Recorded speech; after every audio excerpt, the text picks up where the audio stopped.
Thanks for being here. This is true crime and celebrity news.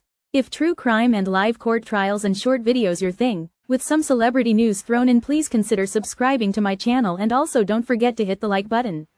If you enjoy the content, please check and make sure the notification bell is on. Have a wonderful day and see you in the next live. Good morning, true crime friends. Today is Tuesday, March 4th. This is True Crime and Celebrity News. Coming at you. We are still on the Utah versus Kouri Richins case. Today is day 7. Well, I'm a day behind. I'm doing this in the morning. I'm just pre-recording it. I went right up to the witness because they had just discussed some things, and that I just think we can just skip right through it. Something to take note, there's no court on Friday. So I guess we have a day off, huh? Let's hope that I don't mess up and have to do it on Friday. All right, so don't forget to like, share, and subscribe. And this will be with commentary. God, I hope I put that. No, I didn't. But anyways, let's get the day started. We have a forensic financial advisor. That is the first witness.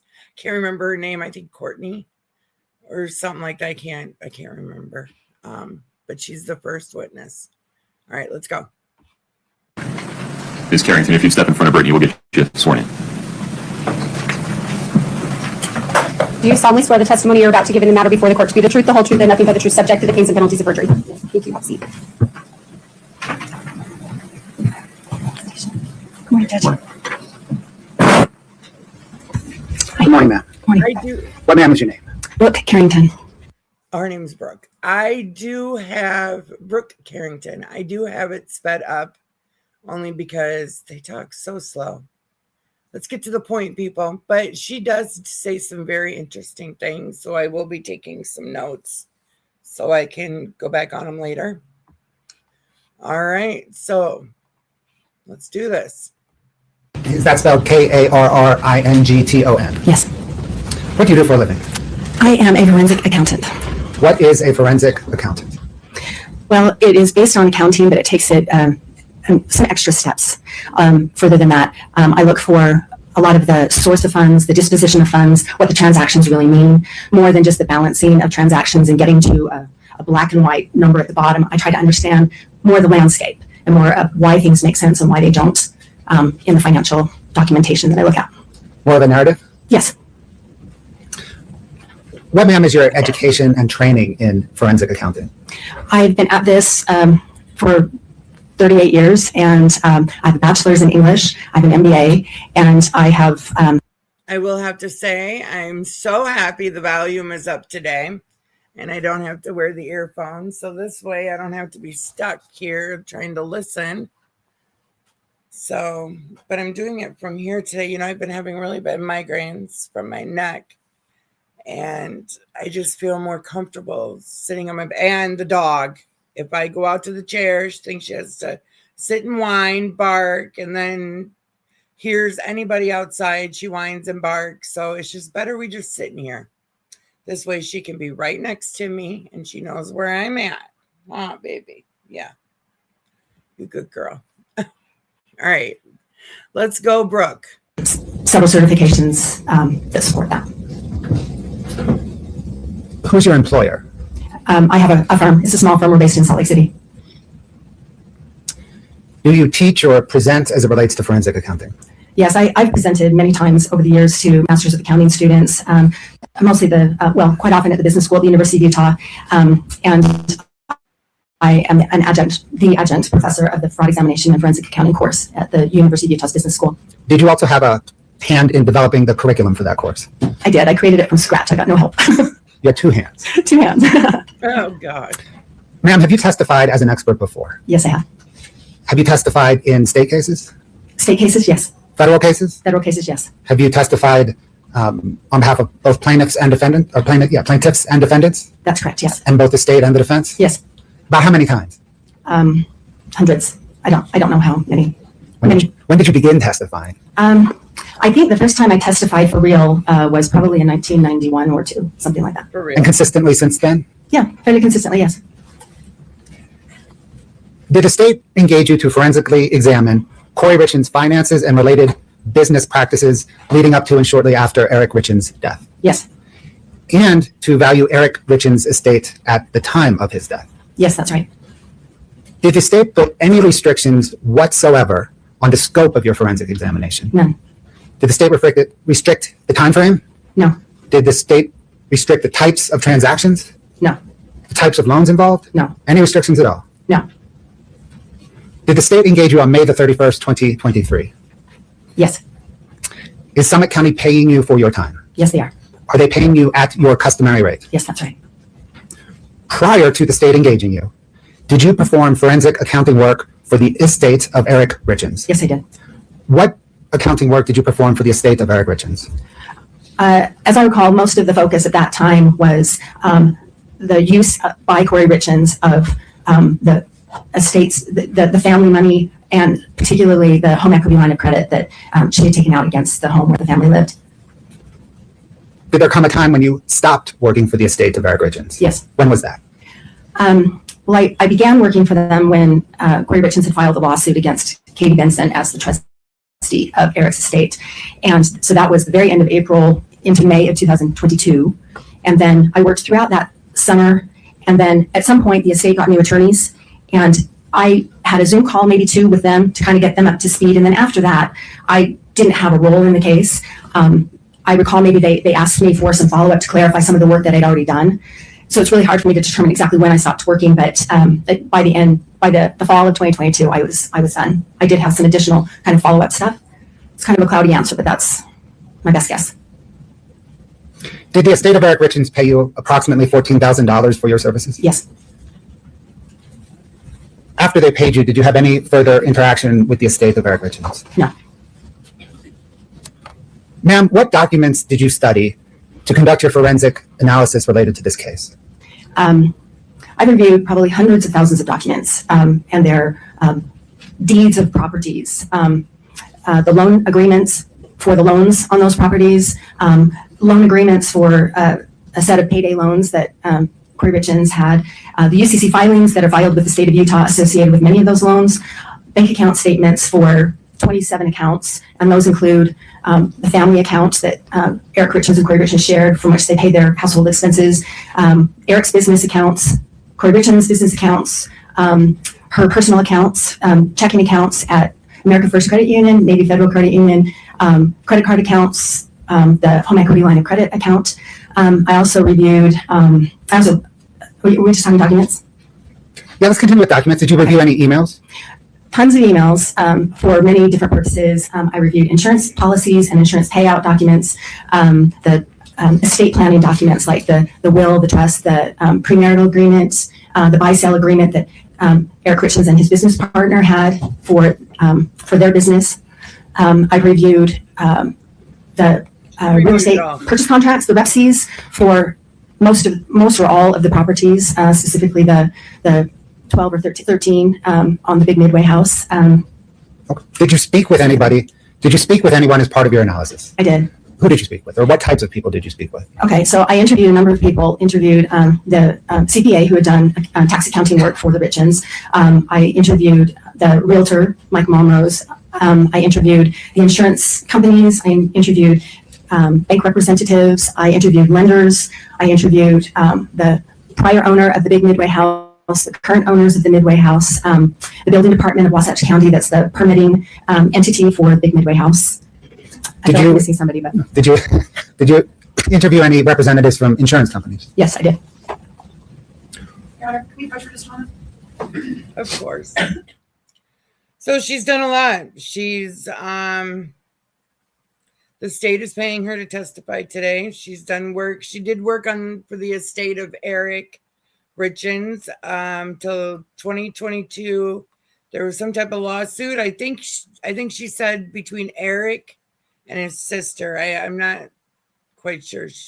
I have it fast, but she's fast. She talks fast. I'm gonna have to probably slow it down. In fall of 2022, because they got new lawyers and stuff, she got them all up to speed, and then she was done. She went through hundreds and thousands of documents. What, ma'am, is your methodology or process for forensically examining someone's finances? My process usually begins with the bank account statements, because that tells a lot about a business or a person, and helps me understand the landscape of things, and helps create a narrative, because those are the things where it tells me the source of funds, how much it is, how often it comes in, how it's used. And you think about someone who has young kids at home, their expenses are going to look very different than people who are later on in their life. And so it describes a lot. And then also what's left over at the end of the month, and what things look like over time. And that helps me understand then. I get to know an account specifically, and I get to know what's typical in that account. And then therefore it helps me understand what is atypical, so what's not typical. And it also helps me understand the different points along the chronology about what happened when, and that is also very informative. Does that inform the narrative that you referenced? Yes, it does.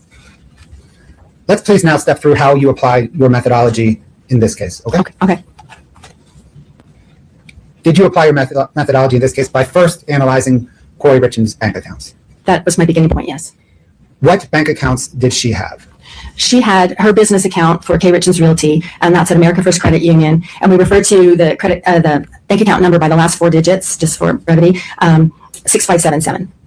And then she had a personal checking account at America First Credit Union that's technically a joint checking account. It was opened about the time that Eric and Kouri Richins got married. Over time, I can't see any indication that Eric ever even used that account. So that's what I refer to as Kouri's personal account, 5244. Her Navy Federal Credit Union account, there's just, there's a line of credit there and a checking account. The checking account especially is one that becomes important. The family account at America First Credit Union, that's where the household expenses were paid. It's a joint account. 2204 is that one. And then I know you asked me about Kouri's accounts, but I also looked at Eric's business accounts, 7664, and then he also had a personal account. All right, we got to slow her down. Let's go back to Kouri Richins' accounts. Okay.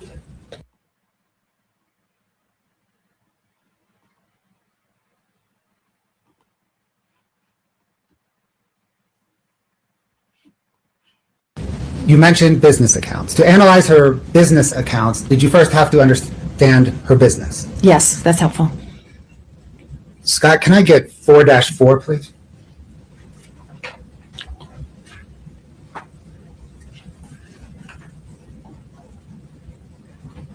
Can you see 4-4? I'm sorry, I'm locked out here. Yes, I can. It requires a password, Your Honor. No problem.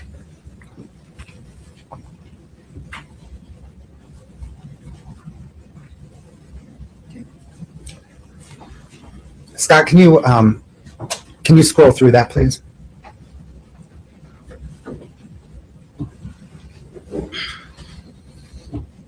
Ma'am, do you recognize this document? Yes, I do. Yes, I do. And what is it? This is the business registration that K. Richins Realty filed with the state of Utah. And this was returned in response to a subpoena that the prosecution sent to the state.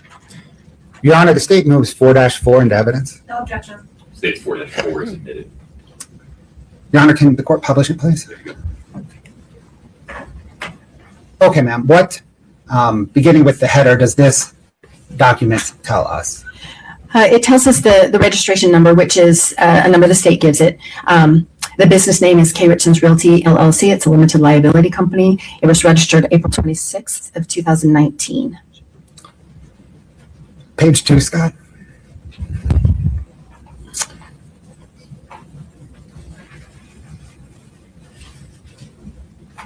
What, ma'am, does this page tell us? Well, it repeats the name of the business, K. Richins Realty. Article 2 shows that it's in the business of selling and buying real estate. Did you investigate kind of what part of the selling and buying of real estate business Kouri Richins was involved in? Yes. What part?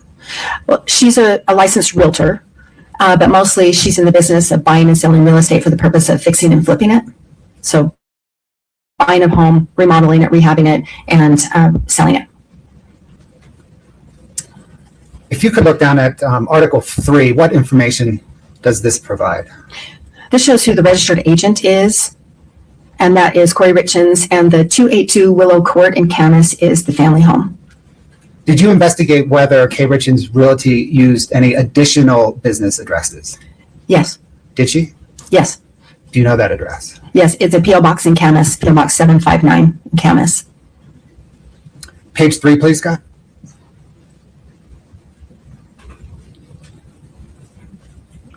What does Article 4 tell us?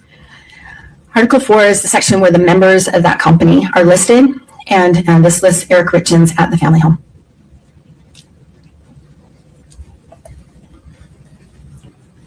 Can we go back down, Scott?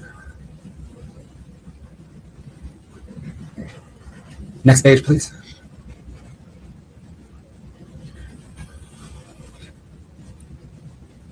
What, ma'am, does this tell us? So this is, as it states, the summary of the online changes. It's very typical for companies when ownership changes or the address changes that they can go into the portal and change things. So this shows that 4 days later, the previous member was changed to be Kouri Richins, removing Eric Richins. So am I right then that the business was registered on April the 26th and then in Eric Richins' name, and then 4 days later, the member was changed to Kouri Richins? That's right. Going forward, did the member remain Kouri Richins? That's correct. I've checked it periodically and there have been no changes.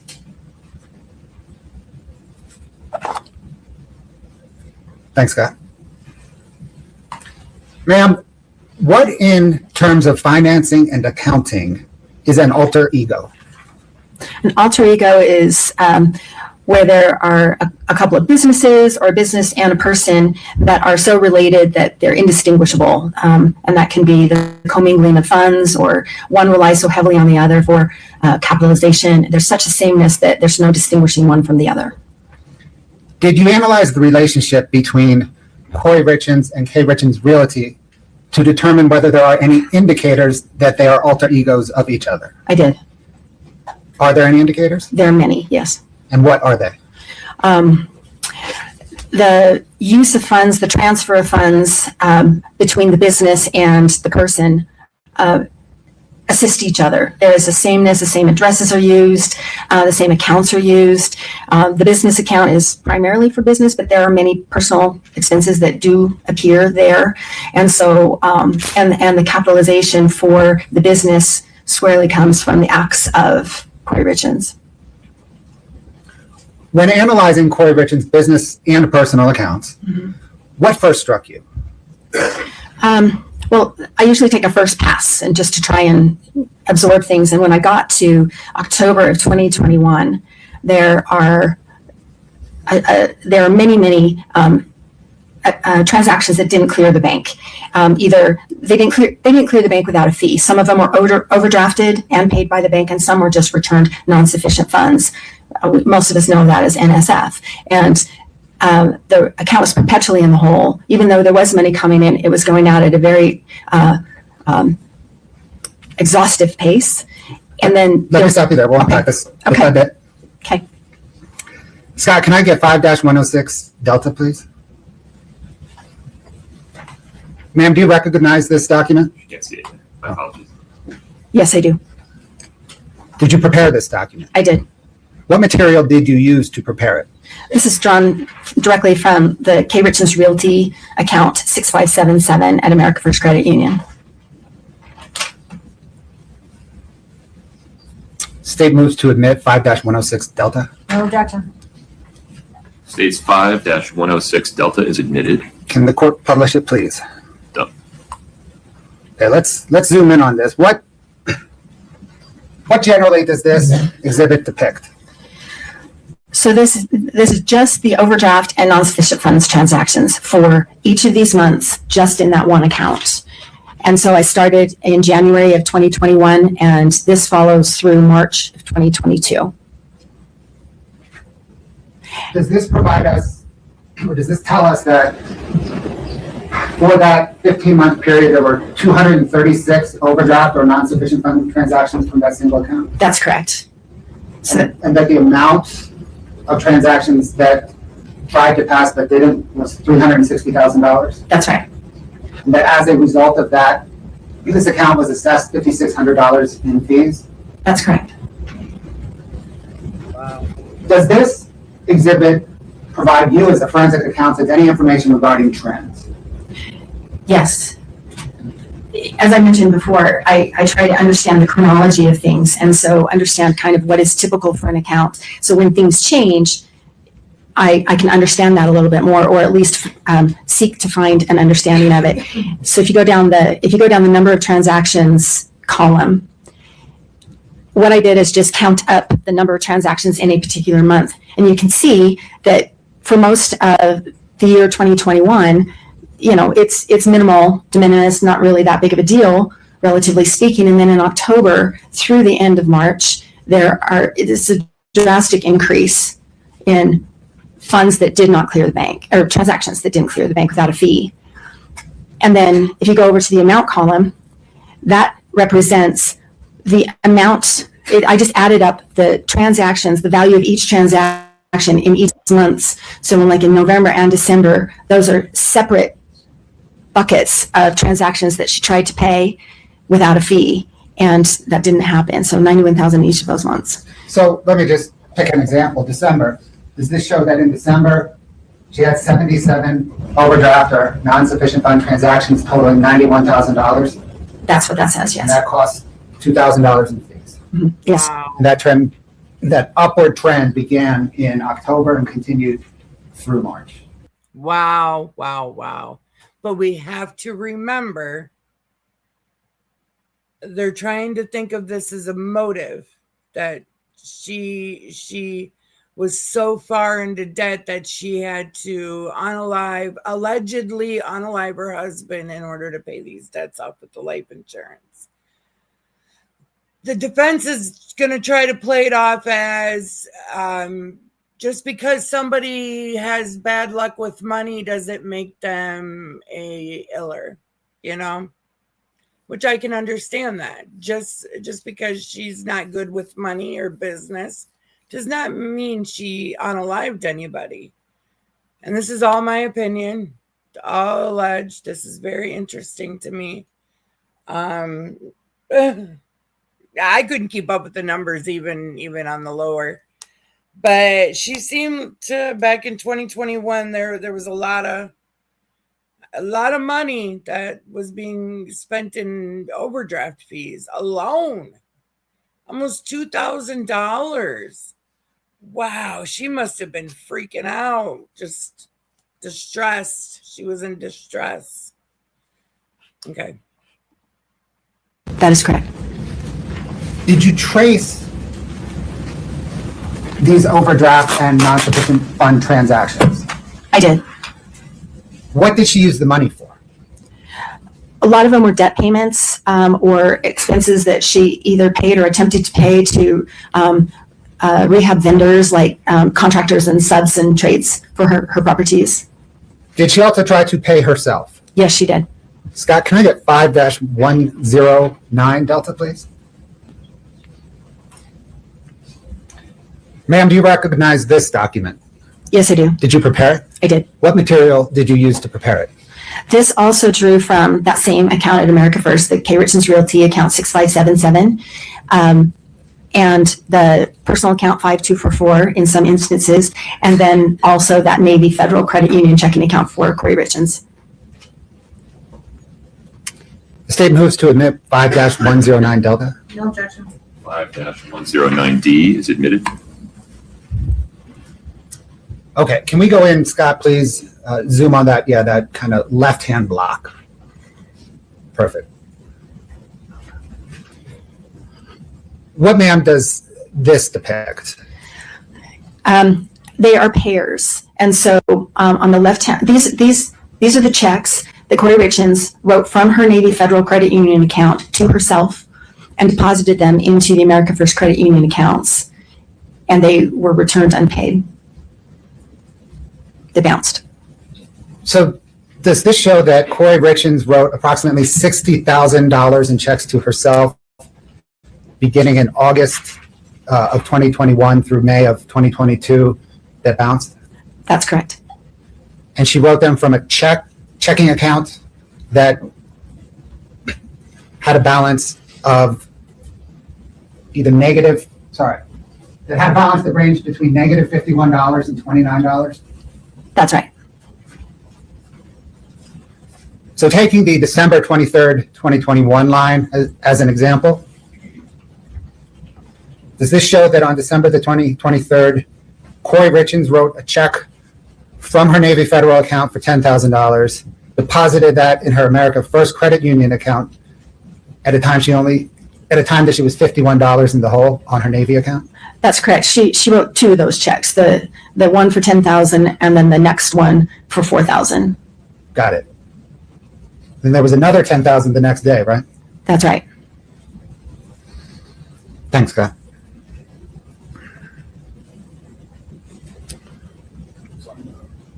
It's frozen up. No problem. Let's fix it. One moment, please.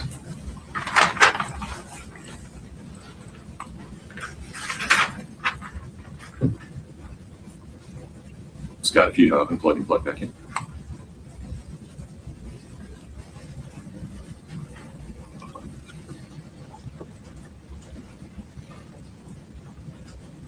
So Kouri allegedly paid herself from one account Thank you, to the yeah. other with two checks. Okay, ma'am, you mentioned how $1,000. Everything added up to analyzing the $60,000. non-sufficient overdraft fund transactions, that beginning in October, there was an increase in the number of overdraft and NSF transactions. Did that cause you to then drill down into the October through March bank statements? I did, yes. Scott, can I please get 5-29 Delta?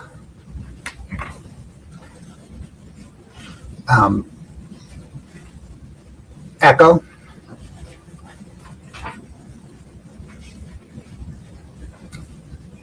Foxtrot.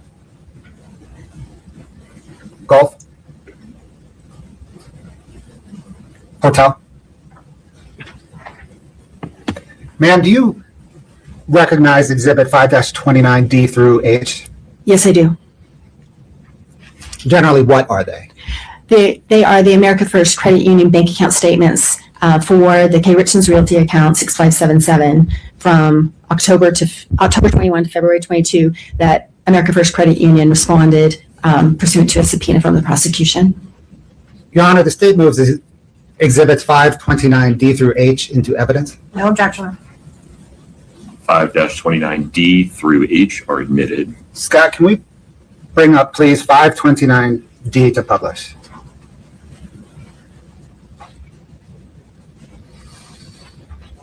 Ma'am, for those of us whose spouses handle the banking, what are we looking at?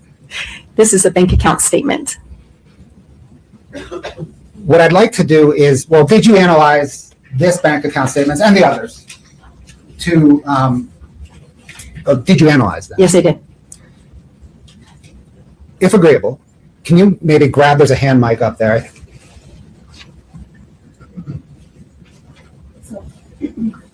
That's okay. If you promise to stay tethered to the podium and turn your lav off, this will work. I just turned it off, Your There Honor. you go. Thanks, Judge.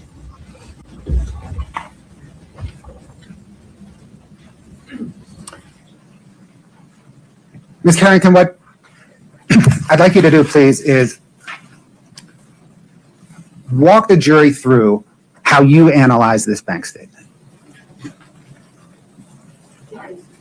Oh, we have a pointer.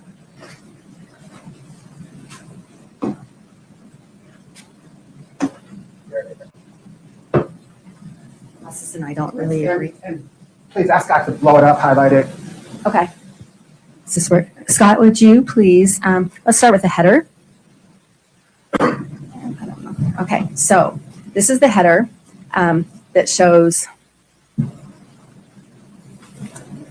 Scott, am I doing this right? Yes. Okay, this is the header. So this will show the the owner of the account. This is Kouri Richins Realty LLC. This is that PO Box 759 in Camas that we talked about. And then this is the account statement for October 31st of 2021. Here's the account number 6577. And then this section below is the summary account, the summary of the account. So there's a share savings that is reported on this bank account statement along with the checking account. And it shows at the end of the month, these two accounts were in the negative $1,684.75. So this is that same month that we've just been talking about. And so then I would start to look at the transactions. So Scott, can we do the body, please? Maybe just the checking is fine. Okay, so what happens here is we have the posted date. The effective date is like the date of that the transaction came through, and then the posted date is when it is posted to the account. So you can see in the body here under the description, some of them are very descriptive. You can tell who the payee is. That's the entity who receives the money on this transaction. Some do not. They say bank-to-bank transfer, and we'll go back to that in a little bit. And then you go over here to the transaction amount. I'm just going to skip it. Excuse me. You go here to the transaction amount, and these are negatives, meaning they're paid out of the account. And if they do not have a negative here, that's a deposit into the account. And then on the far right is the running total balance of the account. Sorry. I have it. Did you? Oh, thank you. Okay, Scott, can we go to the next page, please? So, oh, I'm sorry. Can we back up a little bit? Back to the first page, transactions. Sorry. Okay, so this part here, down here, these automatic withdrawals. Chemical Bank is the payment on a HELOC. It's usually more than $100, but that's what that is. And then the Delta Bridge, Blue Bridge, Fairmont, and Zahava are going to become familiar names. Those four I could see posting on October 1st. And then Scott, could we please go to the second page? And then you can see that those, we'll get to those in a second. She also has Boomerang ×3 and Fund Fi. And so the Boomerang ones we can describe in a minute are property payments that are monthly. And this Fund Fi is $3,107 that she obligated to pay every single week. Can we go down to the bottom, please? Okay, stop a little bit up, please. Okay, right there is good. Okay, so remember those names from before. We can get to here. Remember these four names, Delta Bridge, Blue Bridge, Fairmont, and Zahava. Those were paid on October 1st. They're also paid on October 4th, down here on October 5th, and then on October 6th. These are four payday lenders. They're accounts receivable loans where she's committed to pay every single day these amounts over here. So $2,100 a day plus the other ones that we've noted. Wow. So, Sure. Are you also, well, go down and if you could also, what if anything are you seeing about, I gotta be tethered. Yeah. What if anything are you seeing about the balance history as you're looking at this? So I'm looking here. Let's see if I can get this to go over to the running total over here on the side. You can see at the top of where we're looking here, she gets down to about $2,600 in the account. And then here comes $16,800 into the account, bumps it back up. And then there's those daily payments that she has to pay. And then she gets another bump of $18,900. And then down here at the bottom, you see this $39,000 coming in. That's a deposit from Merchant Capital. So those are representing incoming funds to the account. And so that caused me to look at where those are coming from, especially these that say just the bank-to-bank transfer up here. I'm sorry, this is not working. This bank-to-bank transfer here, this bank-to-bank transfer here. So where did those come from? And so that caused me then to look at the UCC filings. Scott, can you go to the next page, please? Does that trend of automatic withdrawals to service debt just continue throughout the month of October? Yes, it did. You can see, again, the same devices, and I don't agree. I'm so sorry. Okay, you can see the same payments here. Then she's added a few. Here's the Advantage platform is a new one. And then you go down here, Fund Fi Merchant is the new one. Greengrass Capital is one that she's been paying for a while, and this one will be significant. Kind of put a pin in this one, $5,438. So she's got all these others that are daily payments. Fund Fi and Greengrass Capital are weekly payments. And so what I started to do was calculate how much were these debt payments and who were these lenders, what are these loans? And so she's obligated herself on these, the consistent for $2,100 every day. So that's about $10,000 a week. And then she adds the Fund Fi for $3,100 and the Greengrass for $5,438. And that's every single week she has to come up with that money just to stay current and avoid default, because the default clauses on all of these, they're already starting at high interest rates. But if they go into default, the interest rate almost doubles. And then, ma'am, what else as we go through? We can just go down, maybe, Scott, to the end of the statement. Just scroll through so we can look at the balance history. What is the balance history, if anything, telling you? Well, the balance history fluctuates greatly, right? And it hovers into the low figures, and then it goes into the negative. And then this is what I'm talking about, where you see here, like on, starting on about October 13th, these start to be overdrawn, and they were paid initially. And then you look over here at the account balance, it starts to go into the negative. And so then that, if you, let's go to the next page. Just maybe start at the top. And so then you can see here that the top ones were returned. They incurred a fee. She's got a little bit of money coming in, but not much. And then can we scroll down, please? Then this just really caught my eye that something obviously was going on at this time. Here she's trying to pay for business expenses, for debt payments, a couple of personal expenses, and these are all being returned. And she's $6,000 in the hole at the end of this page. Can we go to the next page, please? Wow. She has a new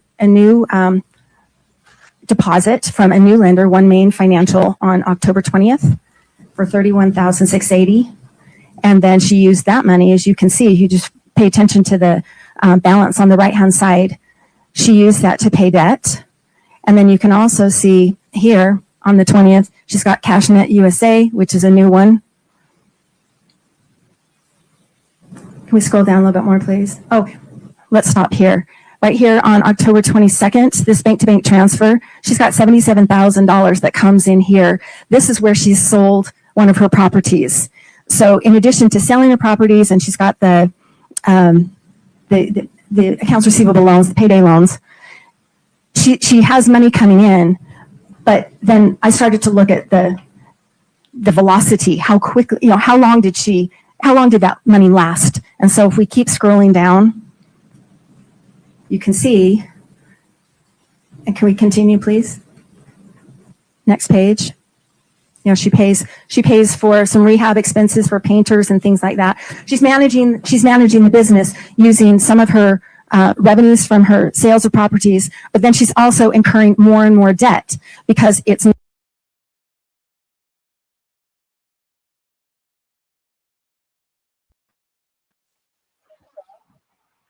Sorry.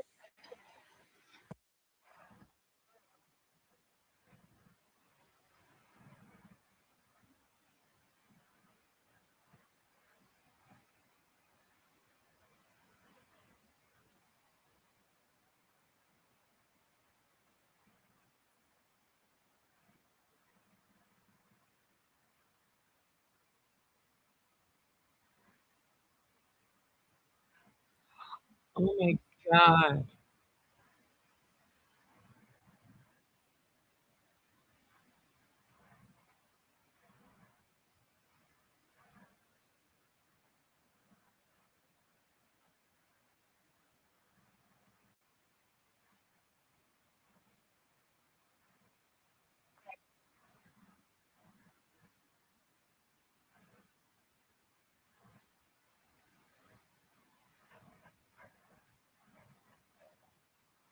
The end game. Kinda no, allegedly. It's not looking good.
Vacation.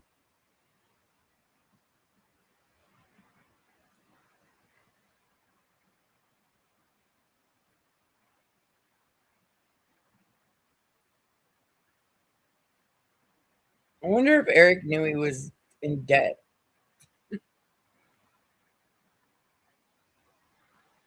It's probably why he was divorcing her.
Let's go get water.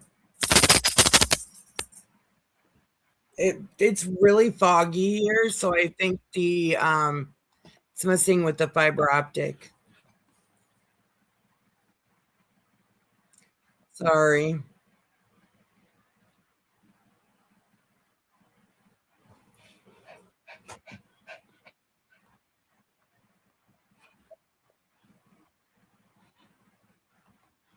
Let me fast forward it just a little bit. Maybe it's them.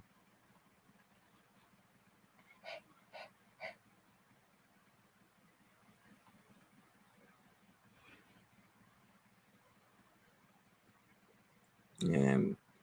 It's really foggy here today, this morning. But I got to take my dog out, so I'll be back. This will continue playing.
I'm back.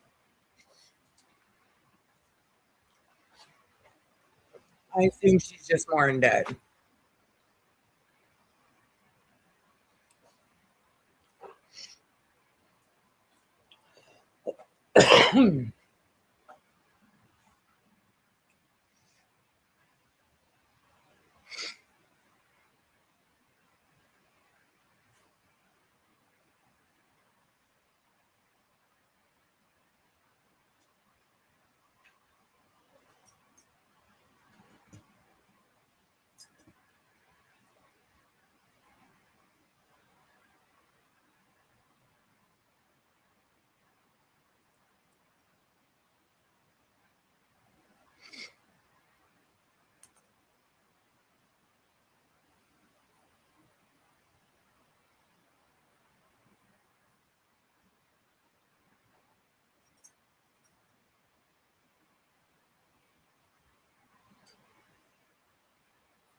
Well, she said she was going to.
So I'm assuming Eric, and this is my opinion, had no idea about any of this.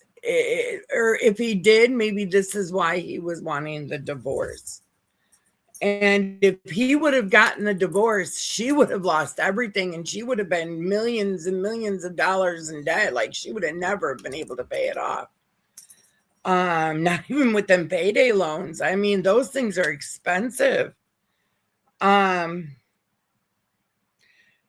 did pay herself. I think it was like 60,000 in the beginning. October is the month that it really increased in the overdraft fees. She was paying, I could just write down, she was paying one lender $10,000 a week. And some of them she had to pay daily, which were in the thousands. Like, oh my God, no wonder why this poor lady was losing her mind. Oh, I don't know what I would have done. I probably, I wouldn't have done that. Like, nope.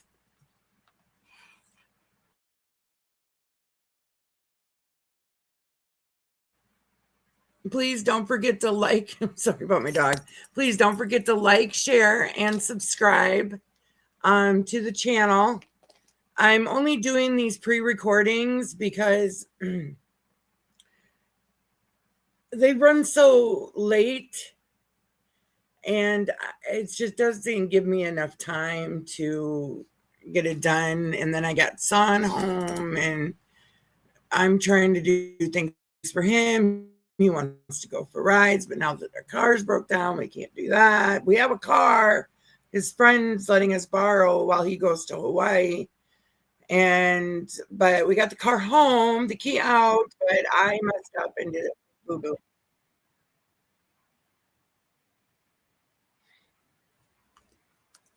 Let's see here.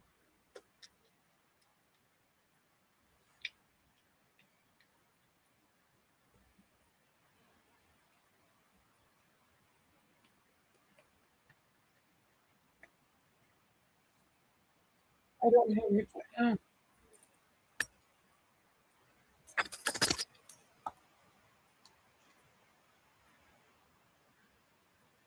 Y'all, I'll be back. We got to look for the toy. She just will not stop. So this will play, but I'll be off camera.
Sorry, I was messaging my daughter. So I've been working on the starter for my sourdough bread.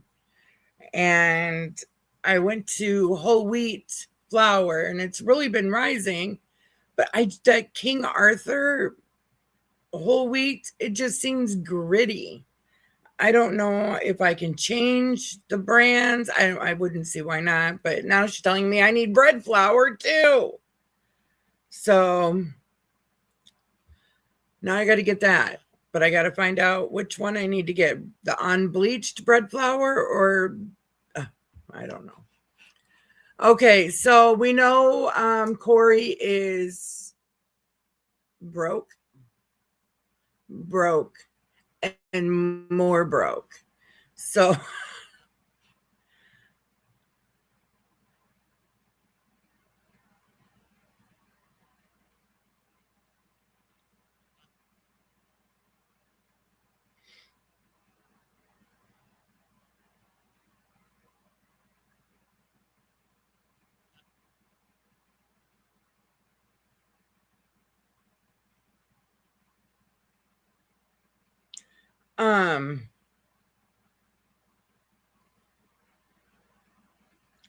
so we'll skip to the break. And we'll start with her because apparently she's got.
Oh, come on.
Yeah, it has to be there, or they're streaming.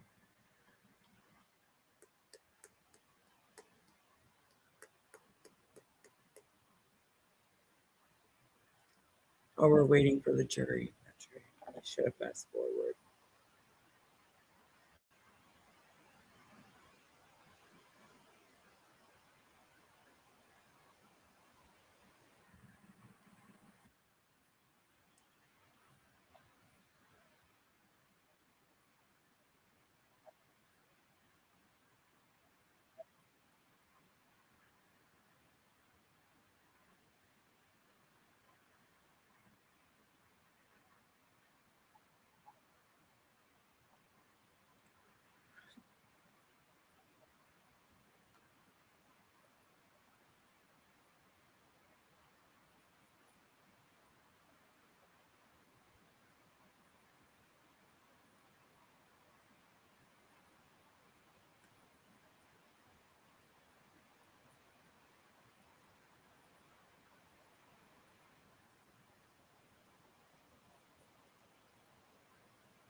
I don't know what happened. Everything just shut down. I think it's really foggy.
Oh, I'm not even sharing it. Oh, I am so sorry. There's really nothing going on.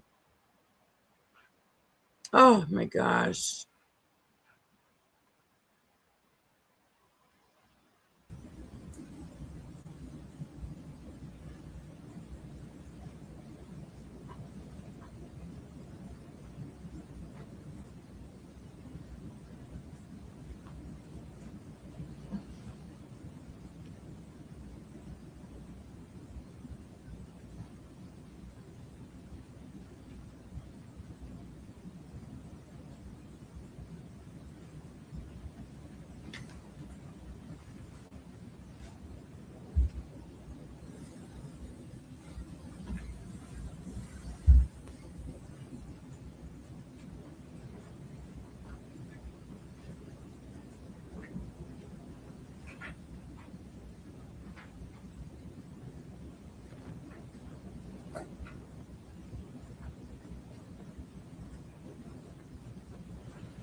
Oh, I don't have it.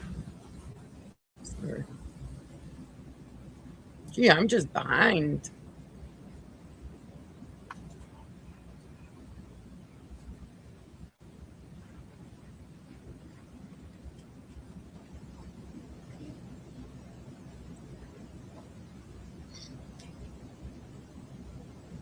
She's speaking to 1987 friend.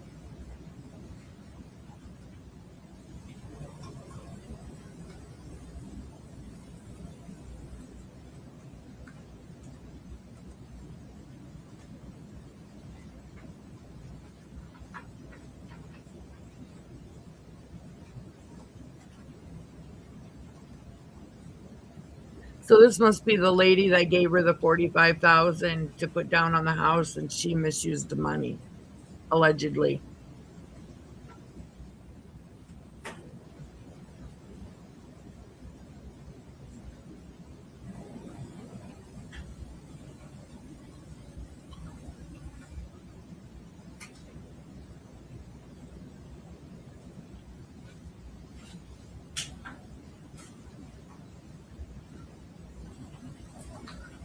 Scott, we can stop it there. Thank you.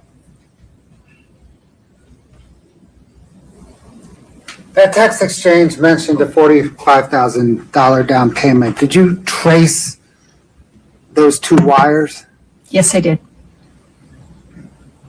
Scott, if you could bring up 5-29G at Bates 794. I think it was her cousin, Diane. Your Honor, this has already been admitted. D or G? G. Is that correct, Rick? Okay. Go ahead. Ms. Carrington, what is this again? This is the Kouri Richins Realty account statement, 6577 for January of 2022 from America First Credit Union. And when you traced those two wires totaling $45,000, did they land in this account? Yes, they did. Can you please show us where? Sure. Scott, can we do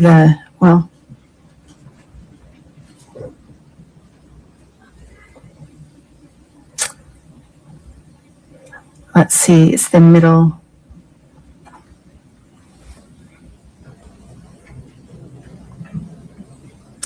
We need to go down a little bit to like the 11th.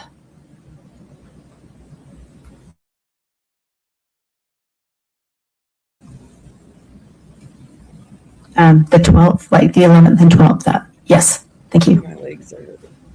So you can see on the 12th, the $26,700 coming in. And then if you go down a few other lines, also on the 12th, down a little bit more right there, that bank-to-bank transfer, that's $18,300 coming into the account. Those are those two wires from Chelsea Barney. And Scott, if you can move it to the left. At the time they hit the account, what was the account's balance? It was in the negative $1,996.68. Did you then trace the funds from this account? I did. Can you please show us what happened to that money? Well, the majority of it, well, a lot of it, almost half, went to the family account, the $19,299 on the 12th, the middle transaction.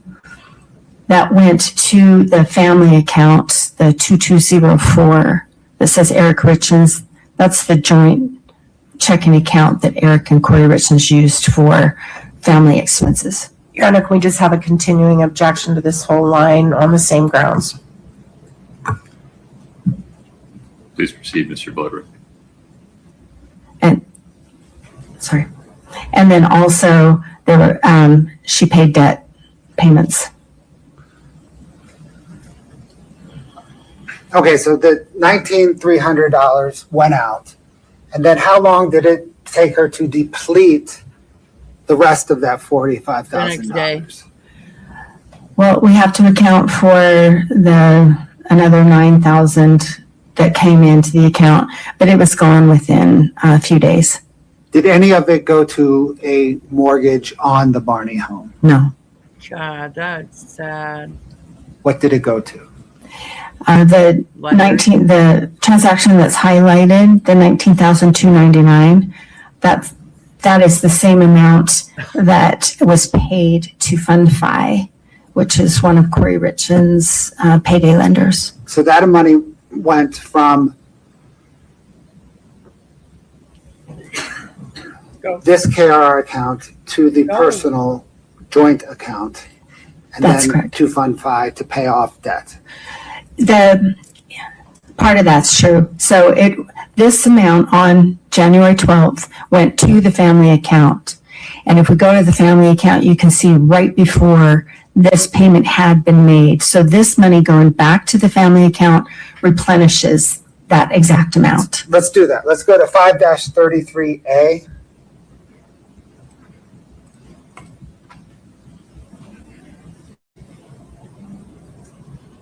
Do you recognize that document? I do. What is that? This is the America First Credit Union statement of the family account 2204 of February of 2022, which includes the January 22 transactions. And this is in response to a prosecution subpoena. Your Honor, the state moves to admit 5-33A. Same objections. 533A is admitted. Can you show us on this account that 19,299 transaction you were just referencing? Yes, Scott, I think it's on the second page. Yes. Thank you. So you can see on January 10th, a bank-to-bank transfer of $19,299. So that came out of the family account. And I know from tracing this, that went to Fund Fi for Kouri Richins. And Fund 5 was one of her payday lenders? Yes. Scott, can I get Exhibit 5-30, please?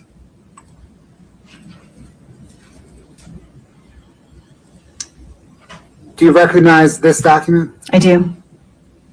What is it?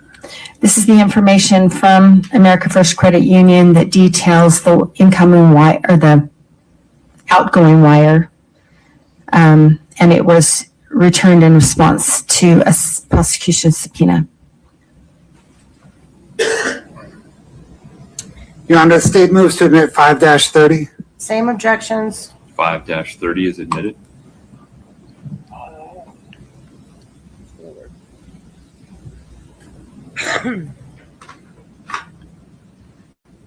And what information does this present? This tells us the date at the top left, January 10th, 22. It tells us the amount that is $19,299 there on the left. And in the middle column, it tells us that it came from the account 2204-9, but 2204. That's the family account. On the right column, it tells us the beneficiary, who's the receiver of the wire, is Fund Fi Merchant Funding. And then if you go down to the bottom, so the originator is the person who sends the wire, the beneficiary is the one who receives it. So this is instructions or notations from Kouri Richins or someone who sent this to pay off K. Richins. That's the instruction.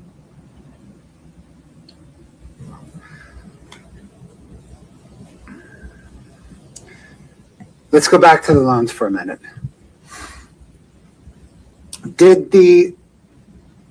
You testified earlier that that Iron Bridge loan became due on January the 8th, 2022. Is that right? That's right. Did Ms. Richins make that balloon payment to satisfy that loan on January the 8th? No, she did not. What happened? She extended that loan for 2 weeks, 3 weeks. She extended the loan, giving her more time to pay it. And during that time, was she trying to get a new loan from Excel Financial? That's true, yes. Why did she submit so many bank statements to Excel Financial? Check to speculation. Did you review her correspondence with Excel Financial? I did. Did that correspondence explain why she submitted so many bank statements to Excel Financial? Yes. Why did she submit so many bank statements to Excel Financial? Well, initially, the loan was in her name, just Kouri Richins and K. Richins Realty, and she had some bank account statements were submitted for that. And then as the underwriting process went forward, they asked for a co-signer. And so that's when the operating agreement that now showed Doreen Kouri with some ownership of K. Richins Realty, when that was submitted, and also bank account statements Oh yeah, because she had the were submitted for that. And then another stage where they needed to show a specific amount in the bank account statement in order to close. And the loan then became Doreen Kouri's loan as the principal of K. Richins Realty.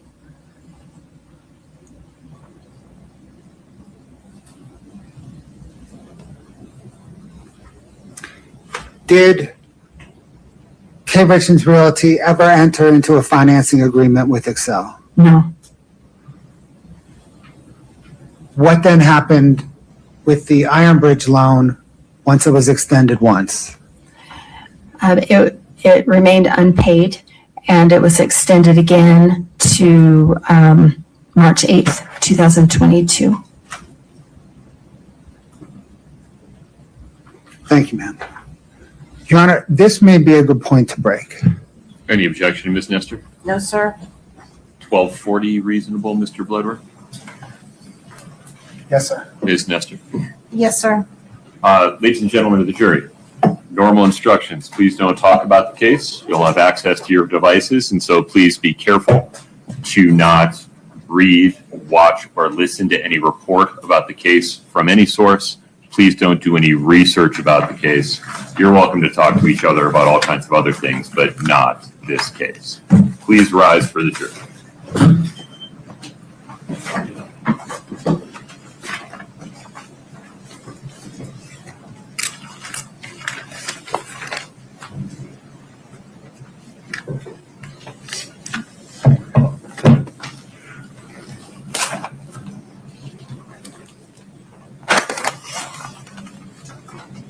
Have a seat, folks. Thank you. Mr. Bloodworth, anything else on the record before we break for lunch? No, Your Honor. Ms. Nestor. No, sir. Ms. Carrington, please don't consult with anyone regarding your testimony during the lunch break. Okay. Thank Yes, you. sir. We'll be back at 12:40. Court's in recess. Thank you.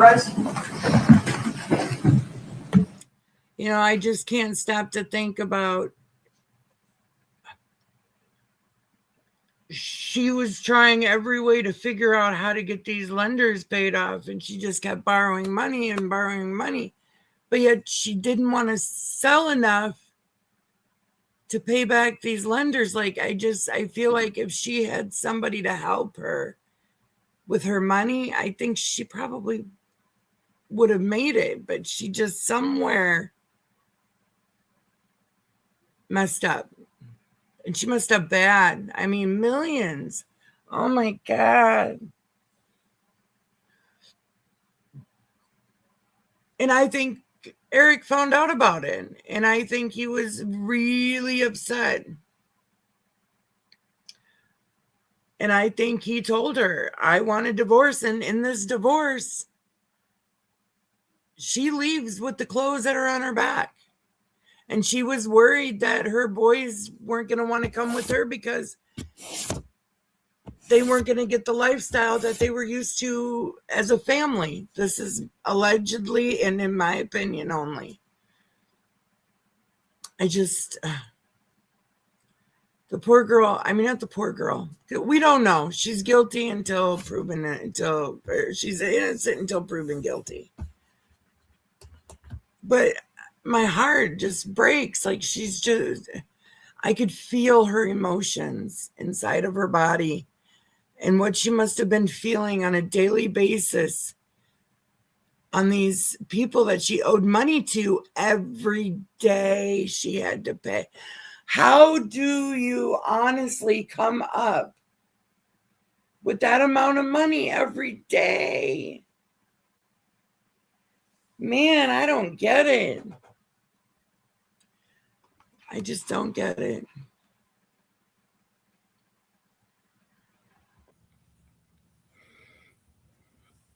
Okay, so we have change of scenery. I had to stretch my legs out, and I found out why the internet's going in and out, because they're up there messing with it.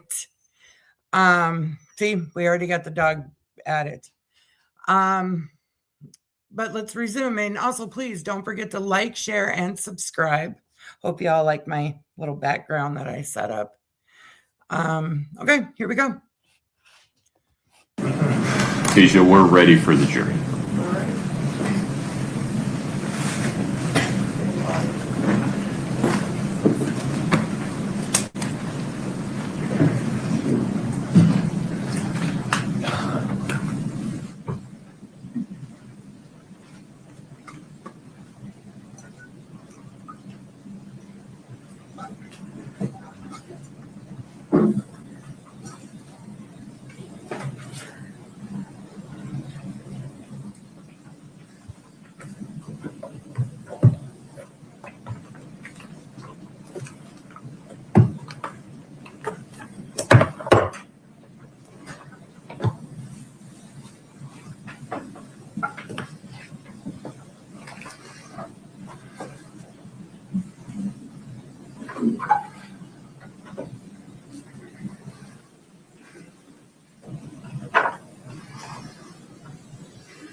Please have a seat as you come in.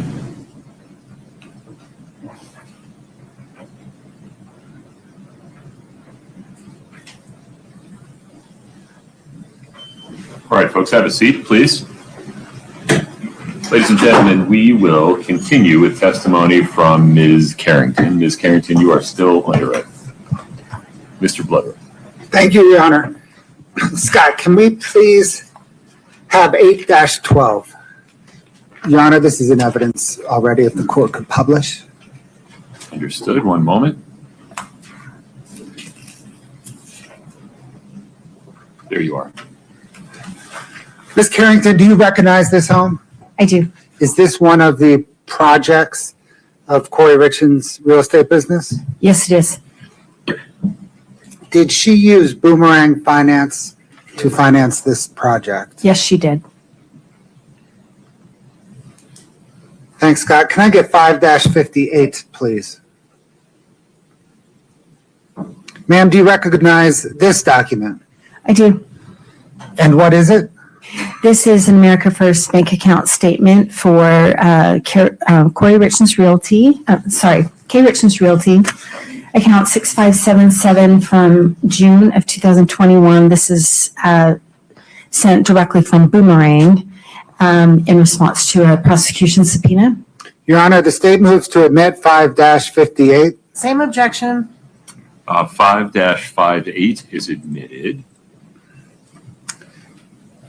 Scott, if you could zoom in. Ma'am, what again does this information or does this statement present? This is like the others. This is K. Richins Realty, the account 6577 for June 2021. And you can tell at the top this came from Boomerang. And then the summary section says, calculates the three accounts. The total is $702,831.96 at the end of June. Did you attempt to verify this bank statement? Yes, I did. Scott, can I get 5-29B, please?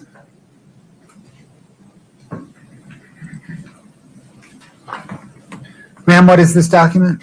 This is directly from America First Credit Union for K. Richins Realty LLC 6577 for June of 2021 in response to a prosecution subpoena.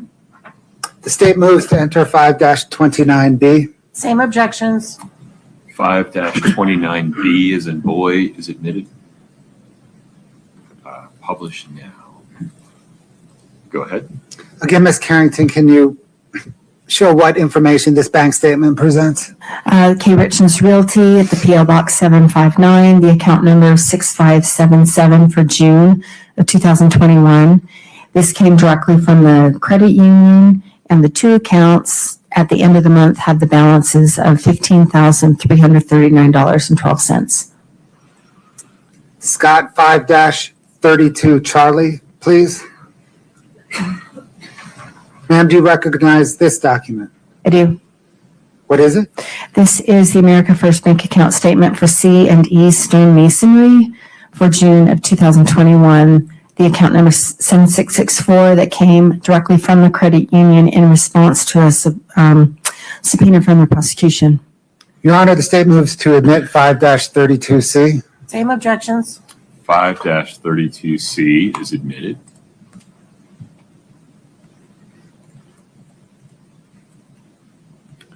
One more time, ma'am. Okay. This is the America First Bank account statement for C and E Stone Masonry, the account 7664 from June of 2021. This one came directly from the credit union, and you can see in the summary section the three accounts totaling $702,831.96. Thank you. I want to switch gears a little bit now. You've used the term funding sources a couple of times. We're going to talk about funding sources, okay? Okay. Scott, can I get 5-93 Delta 2? Ma'am, did you recognize this document? I do. Did you prepare this document? Yes. What material did you use to prepare this document? This is based on the lender documents, the loan documents from the lenders for each of the properties, the home equity line of credit, the bank account statements, settlement statements for the purchase and the sale, and the deeds, the trust deeds that were recorded with the different county recorder offices. The state moves to admit 5-93D2. No objection. 5-93D2 is admitted.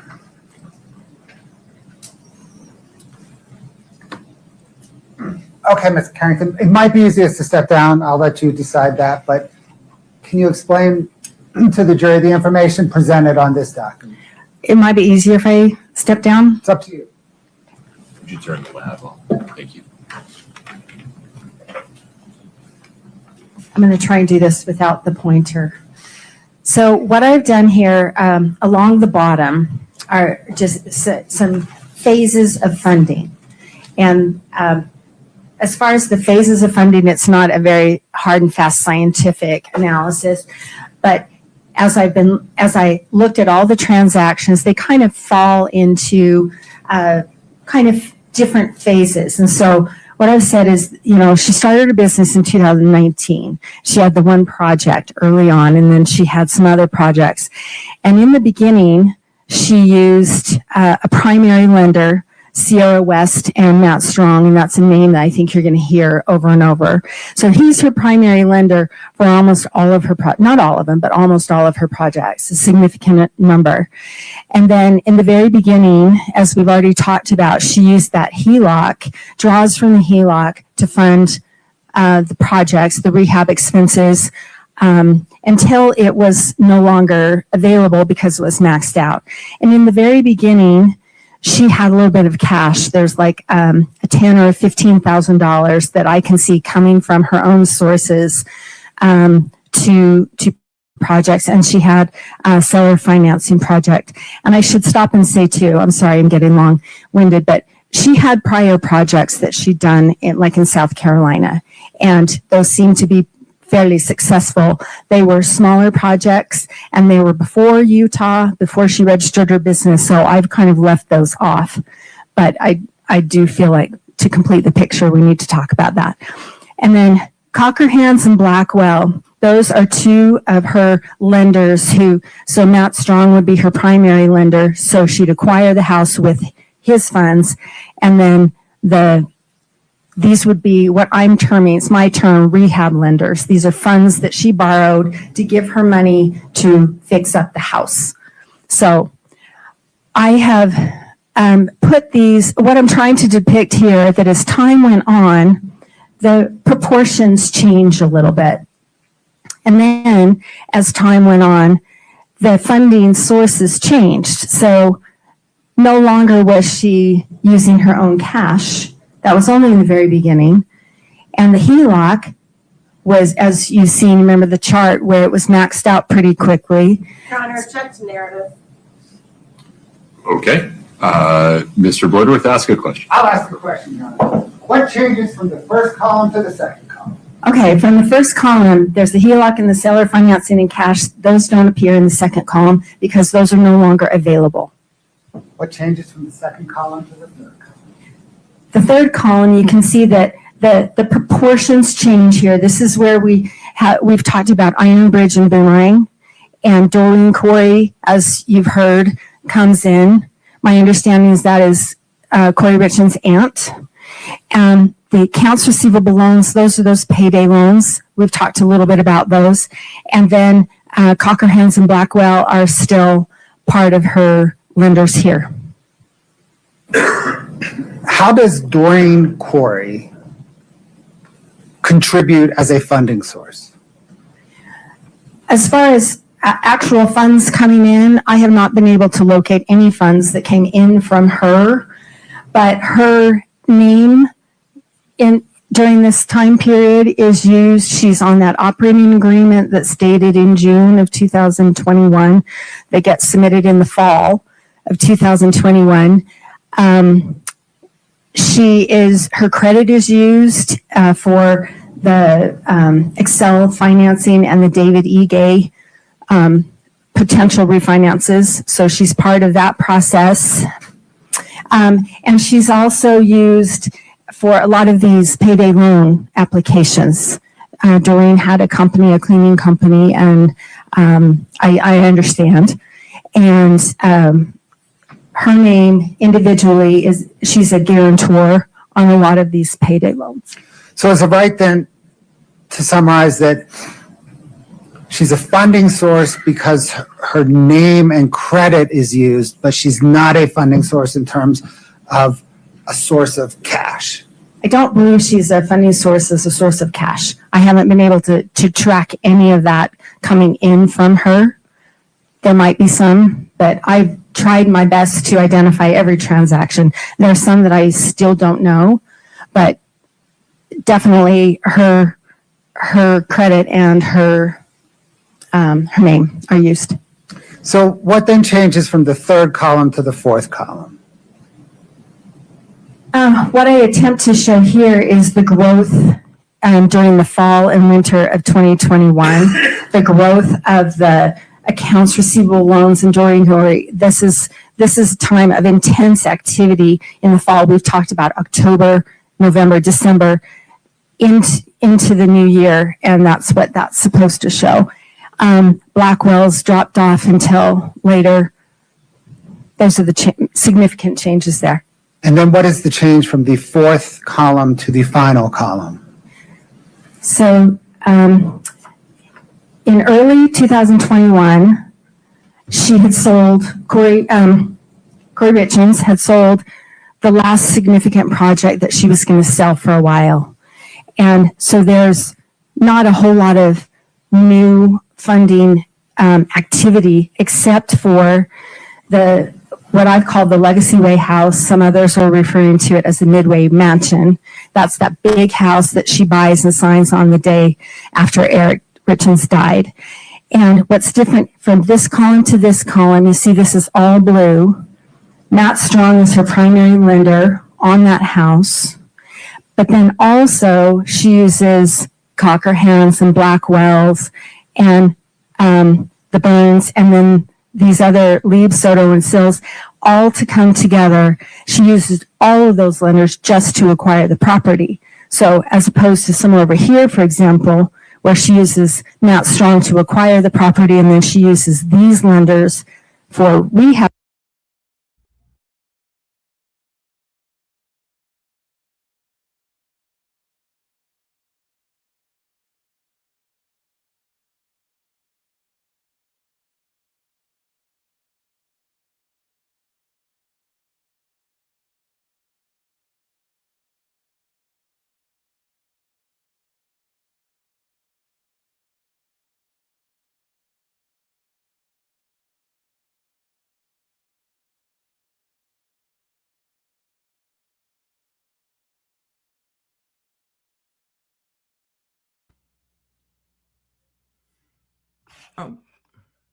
funds. Oh, was I not? Okay. Sorry. I think I was not. I think I was on mute. I wasn't muted. Unmuted. So this Midway mansion, Eric, I heard allegedly he refused. He did not want that mansion. He wanted nothing to do with it. He told her no. He said he didn't want to get involved. And the day after he dies, she allegedly signed the deed to the house and bought it. Allegedly. Okay. Over here, she uses all of those lenders just to acquire it, leaving nothing left over for rehab expenses. Okay, thank you, ma'am. We can trade mics now. Thank you. That's all. You can turn it back on if you'd like.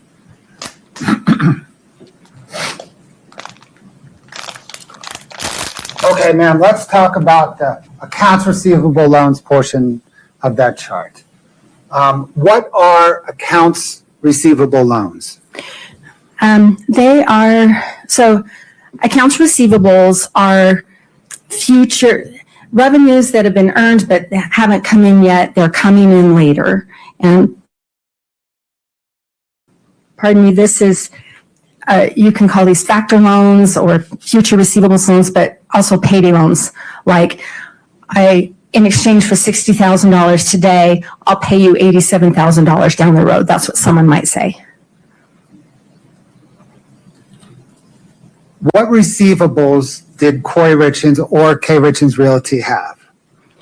They had properties that were in the middle of rehabilitation, remodeling, whatever, and then would have been sold. So those, when they're sold, those are the revenues. So those are future receivables. Scott, can I get 5-97D, please? Ma'am, do you recognize this document? Yes, Did you prepare it? I did. What material did you use to prepare it? I used the bank account statements that we've talked about.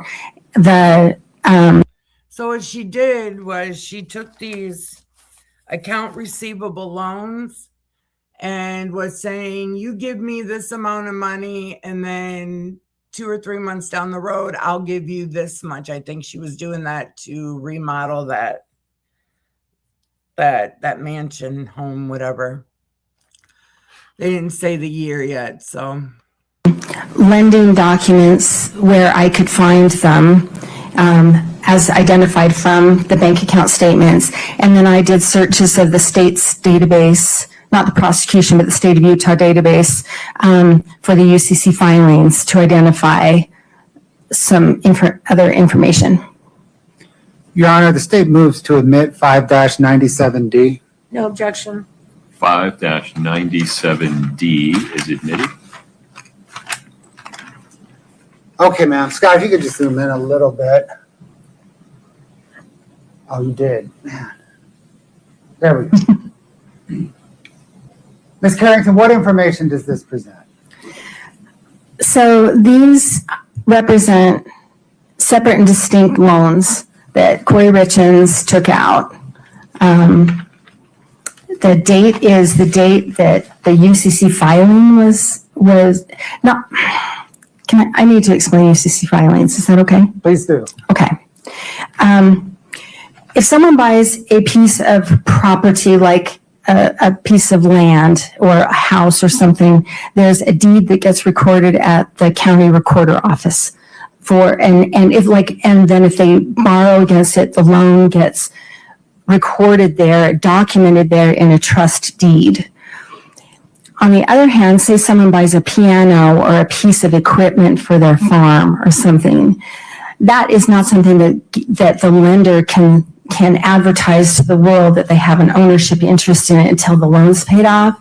So they can't record it at the county recorder's office. So they file something with the state of Utah or whatever state they're in that says, I own this property until his borrower pays back the loan.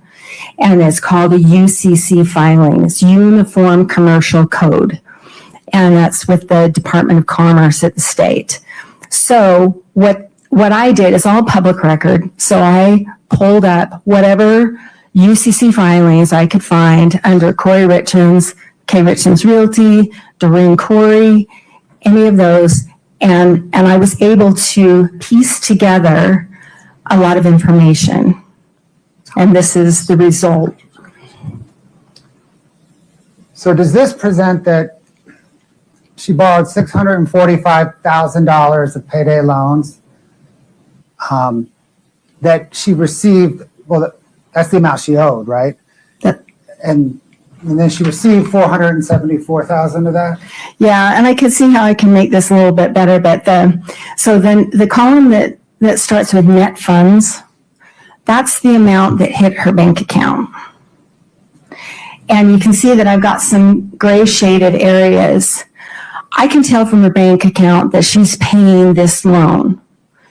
But there's sometimes that I can't tell which funds came in. Like it says just bank to bank transfer, and I don't know which one applies to, for example, on June 5th of 2021, the funded.com. I can see how she starts to pay $149 monthly to funded.com. But I haven't been able to figure out, and they didn't file a UCC filing, so I don't know how much she borrowed. So I'm not going to make an assumption and put a value in there and calculate a number that I can't support. So the net funds column, she got at least $474,000 into her bank account. And she owed them at least $645,000. That's right. So the receivables purchased, so in my example they gave you a minute ago, she took out a loan. Okay, let's look down here. 9/30/2021, the Greengrass Holdings. So she committed $87,000 of her future receivables to get $60,000 today. And by the time origination fees were taken out, she got $54,000 that landed in her bank account.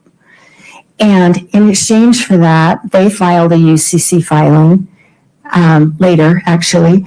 But the payment that Kouri Richins committed to was that payment that was seen, that $5,438. And she committed to pay that every week and until the loan was paid back. And so she got $54,000, but she had to pay back $87,000.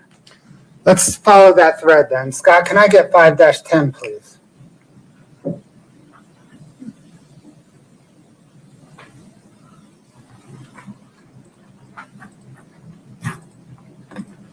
Do you recognize that document? Yes, I do. Is that the green grass funding revenue purchase agreement that you just referenced and you showed the line item? Yes, it is. Your Honor, the state moves 5-10 into evidence.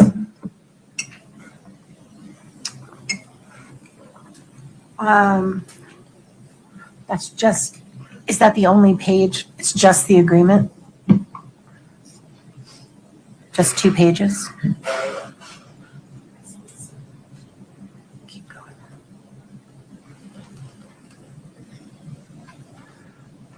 I don't have an objection to that, Your Honor. States 5-10 is admitted.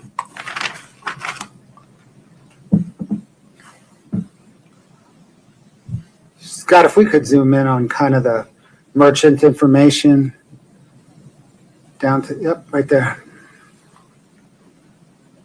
Okay, Ms. Carrington, what does this tell us? So this is the agreement between K. Richins Realty and other companies with Greengrass as of September 30th, 2021. Did you investigate those other companies listed under the merchant's legal name? Yes, I did. What did you determine? Some of these are related to Kouri Richins, like where she holds her contractor license or something else. And then the LTD's personal cleaning, I believe, is related to Doreen Kouri. Other than the one related to Doreen Kouri. And is that, by the way, what you meant by Doreen Kouri as a funding source in part? Your Yes. Honor, based on that, this line of questioning, I would object this line of questioning, continuing objection on our prior objections. Overruled. Please proceed.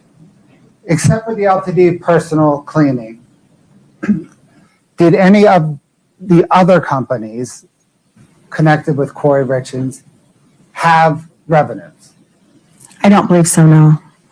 It's possible the WCA Enterprises, she's got a couple of projects where the buyer is K. Richins Realty LLC doing business as WCA, but as a standalone enterprise, I had requested the state subpoena documents, bank accounts, or anything that would support the fact that they had revenues, and I didn't, I'm not aware of any bank accounts that they have.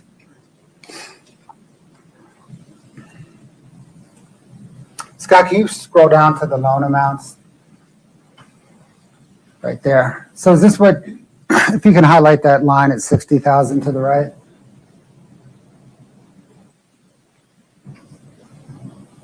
I think you already did, but just to be super clear, can you please explain that line? Okay, so this is the, someone might say, if I could have $60,000 today, I'll pay you $87,000 down the road. And that's what happened here. It was purchased at 15%. The payment frequency is weekly, and there's that $5,438 payment requirement. And did we see some of those payments being withdrawn from our bank account in that October statement that we reviewed early on? That's true, yes. Did Kouri Richins continue to pay on that loan throughout the end of 2021 and into early 2022? She did not. Why not? What happened?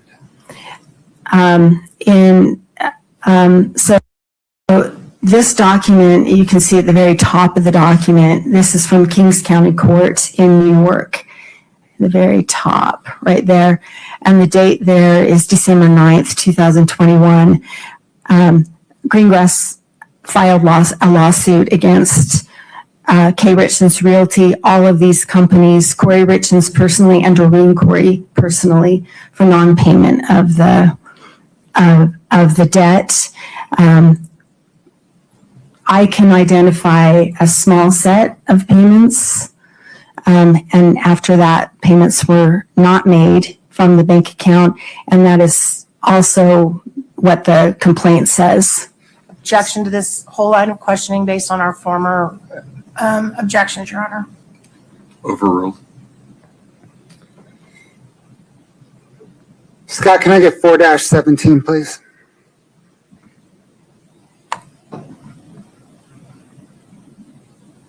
Do you recognize this document, ma'am? Yes, I do. And what is it? This is the summons that's related to that lawsuit that I just explained. And I believe somewhere there's the seal on the document.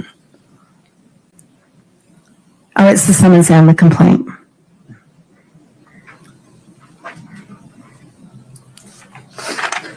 State moves 4-17 into evidence. Same objection plus hearsay. Not sure this is. Would you approach regarding the hearsay objection?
So apparently Kouri was being sued out of some company out of New York. I didn't catch the name, for unpaid debt. All her business names that she went by was being sued. Eek.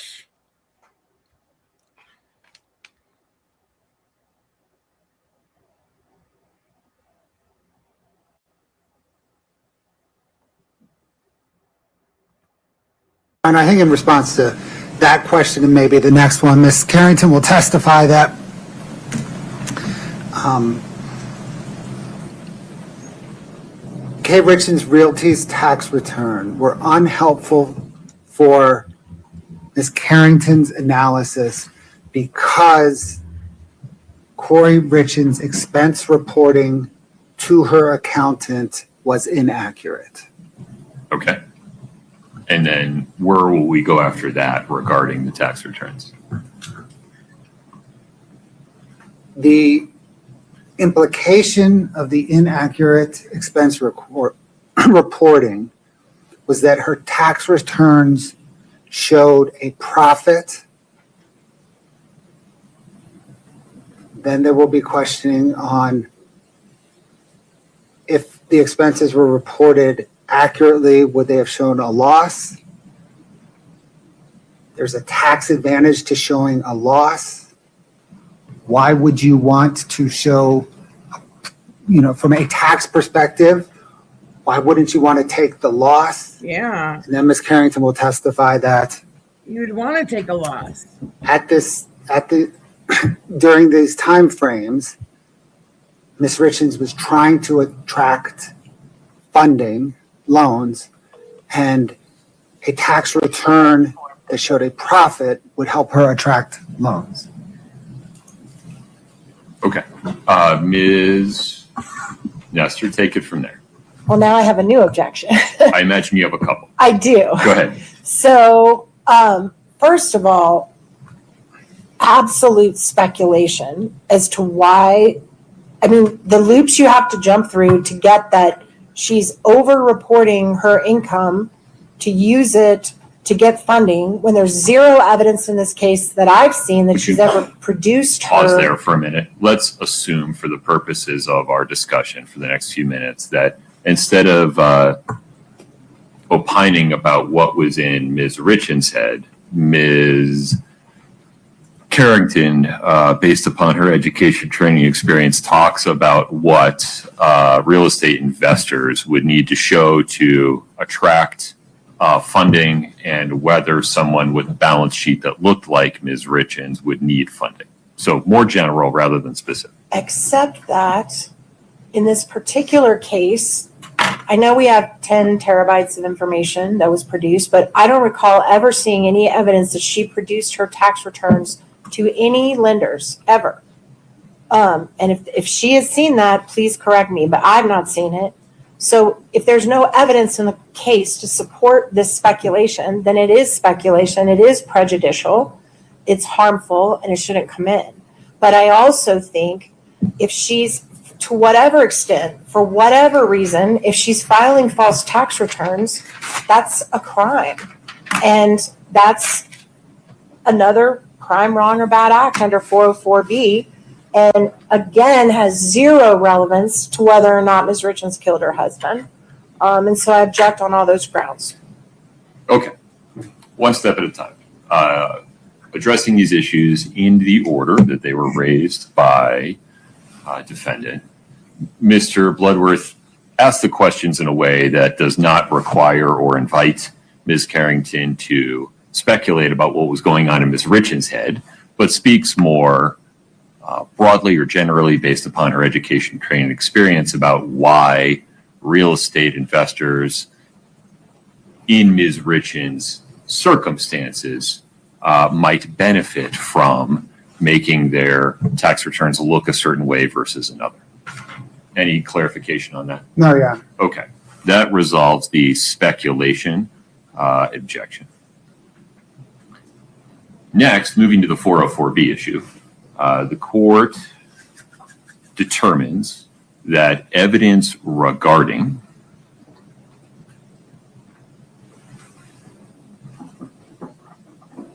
the appearances that Ms. Richins was preserving regarding the success of her real estate investing business, circumstantial or direct, and evidence regarding the potential consequences that would flow if those appearances were shown to be without basis or not accurate, circumstantial or direct, are probative of a non-character purpose of showing motive.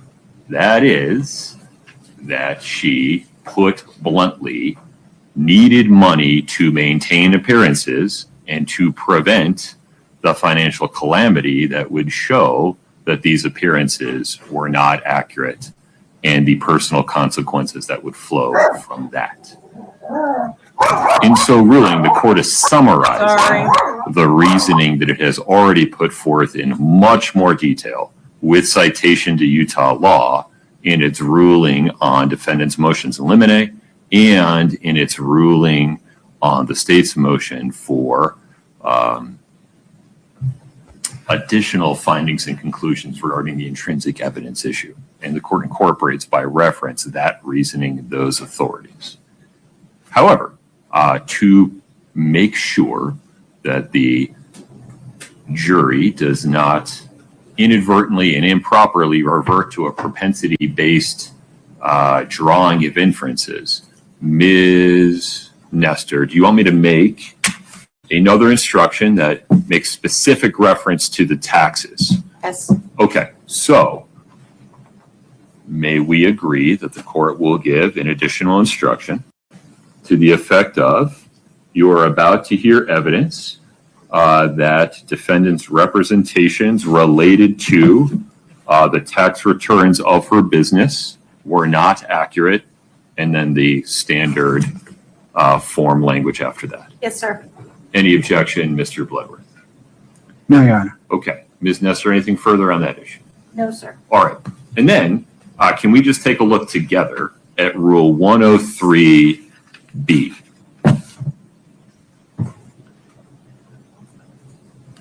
Which states that once the court rules definitively on the record, either before or after trial, a party need not renew an objection or offer of proof to preserve a claim of error for appeal.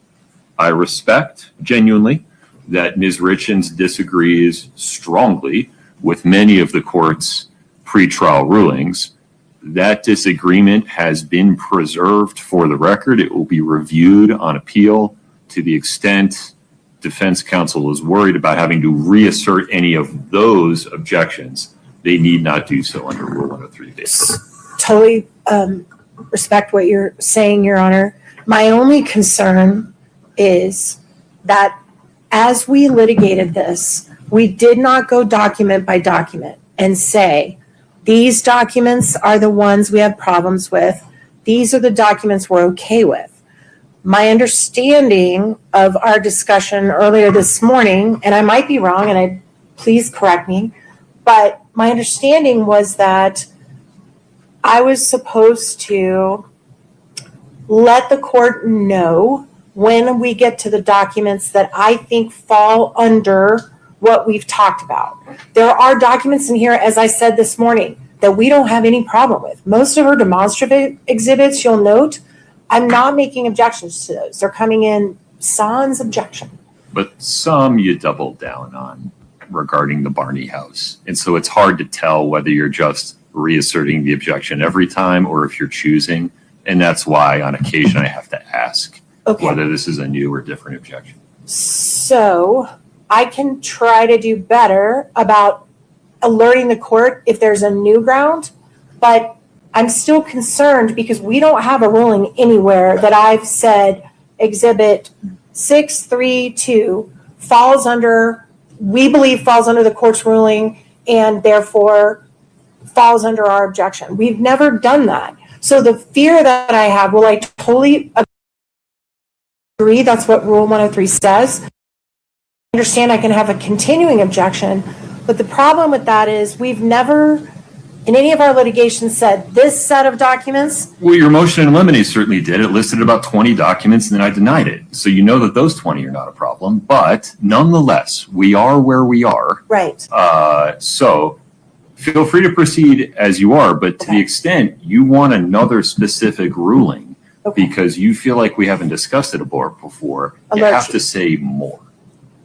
Otherwise, I won't know what you're talking about. Absolutely understood. So my intention for the record is to try to comply with the court's ruling not to have a speaking objection. When I say previous objections, I'm saying this document we believe falls under what you've already ruled on. If I have something that's new that I don't think you've ruled on at all, I will let the court know that. I appreciate that. Thank you. Okay. Anybody need a break before we invite the jury back in? Mr. Bloodworth? No, Your Honor. Ms. Nestor? No, you're Okay. Tasia, we're ready for the jury. Okay, so he's going to give the jury a special instruction showing that about her taxes, because the state thinks that the jury's going to get the idea in their head that she unalived her husband allegedly to gain from life insurance policies and his half of the money, allegedly, in my opinion. So he's going to give a special instruction for them to not to think that way.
I guess I could have fast forwarded it.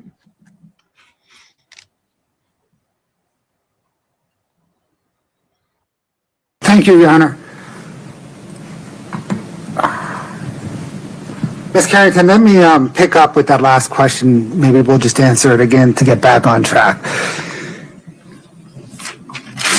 Were Kouri Richins Realty tax returns helpful in your understanding Kouri Richins' financial narrative? And I answered yes and no, or yes or no. Yes, they were helpful to understand the fact that everything didn't match. The money that came out of the bank account that was spent was not reported the same on the tax returns. Well, let me say, was not reported the same to the tax preparer and therefore not accounted for correctly on the tax returns. And then no, because the same thing, if the accounting is not reliable, that doesn't help me understand fully and accurately what was going on in her business. Does this relate back to how you had to calculate expenses as it relates to Kouri Richins rehabbing homes? Yes, that's along the same lines, yes. And it's those expenses, or is it those expenses that were underreported to her tax accountant? Well, there's that, but there's also the fact that the whole body of those loans we've just looked at was not included. And in looking at the tax preparer's documents that he relied on to put the tax returns together, it's clearly missing. None of those loans is listed as a liability against the revenues. And the documents also show that the only loans that he understood that Kouri Richins Realty had and was obligated to repay were the loans based on that were related to the properties. So there's this huge category of $500,000 of obligation, or $400,000 of obligation that was completely absent from any of the financial records that the tax preparer put together, and therefore was also missing from the tax return. What was the effect of this inaccurate reporting on Kouri Richins Realty's tax return? So someone who, or a business that understates the expenses inflates the net income. So it makes it look like there's more profit than there actually was.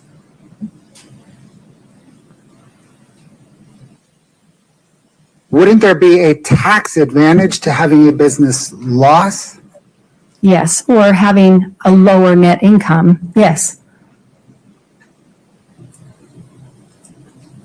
Setting Kouri Richins aside for a moment, based on your training and experience as a forensic accountant, why would a business person want to inaccurately, from a tax perspective, want to inaccurately report their expenses and end up paying more tax? Most, I don't know. Most, if taxes, if expenses, revenues and expenses are reported correctly, there is a tax liability, assuming they made a profit. If those are understated and it makes it look like they made more profit, they would owe more tax. If the opposite were true, they would pay less tax. And so it depends on what that person's or business's objectives were. What would a business objective be to want to pay more taxes? Back to speculation. Overruled. To avoid showing a loss so that the business appeared more successful. Why would a business similar to Kouri Richins, a business with a financial position similar to Kouri Richins' financial position, want to appear more successful? Well, if things had been reported accurately, she was operating at a loss.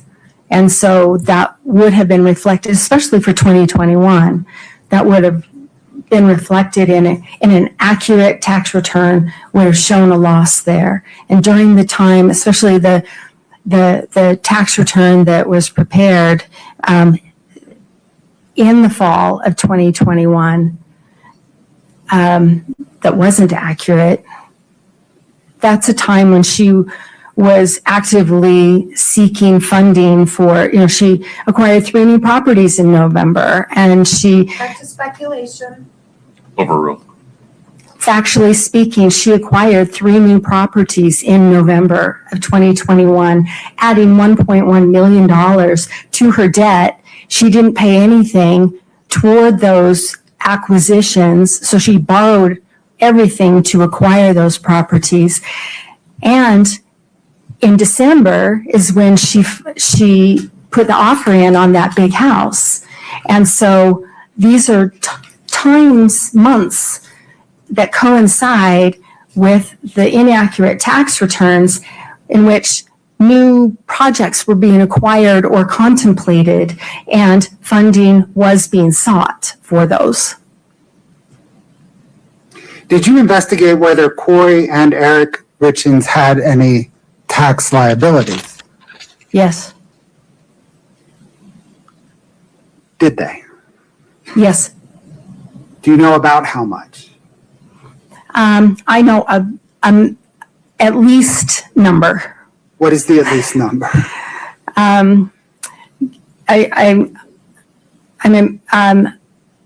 Let me back up. State tax liabilities, tax liens were about $70,000. And federal was about 80,000 at least. So 150,000 at least. And were those a joint liability since they filed jointly? That's correct. Scott, can I get Exhibit 5-36?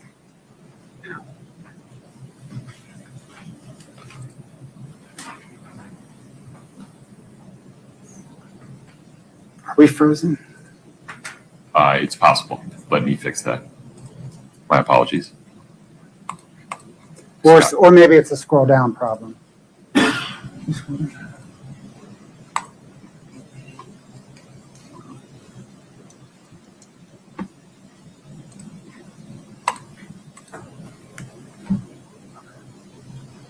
Okay.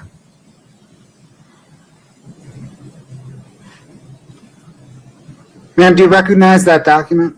I do. What is it? This is the bank account statement from America First Credit Union for Kouri Richins, the personal checking account 5244 in May of 2021. This is directly from the credit union in response to a prosecution subpoena. Your Honor, the state moves to admit 5-36. Same objections. 5-36 is admitted. Scott, if you could scroll down to the check.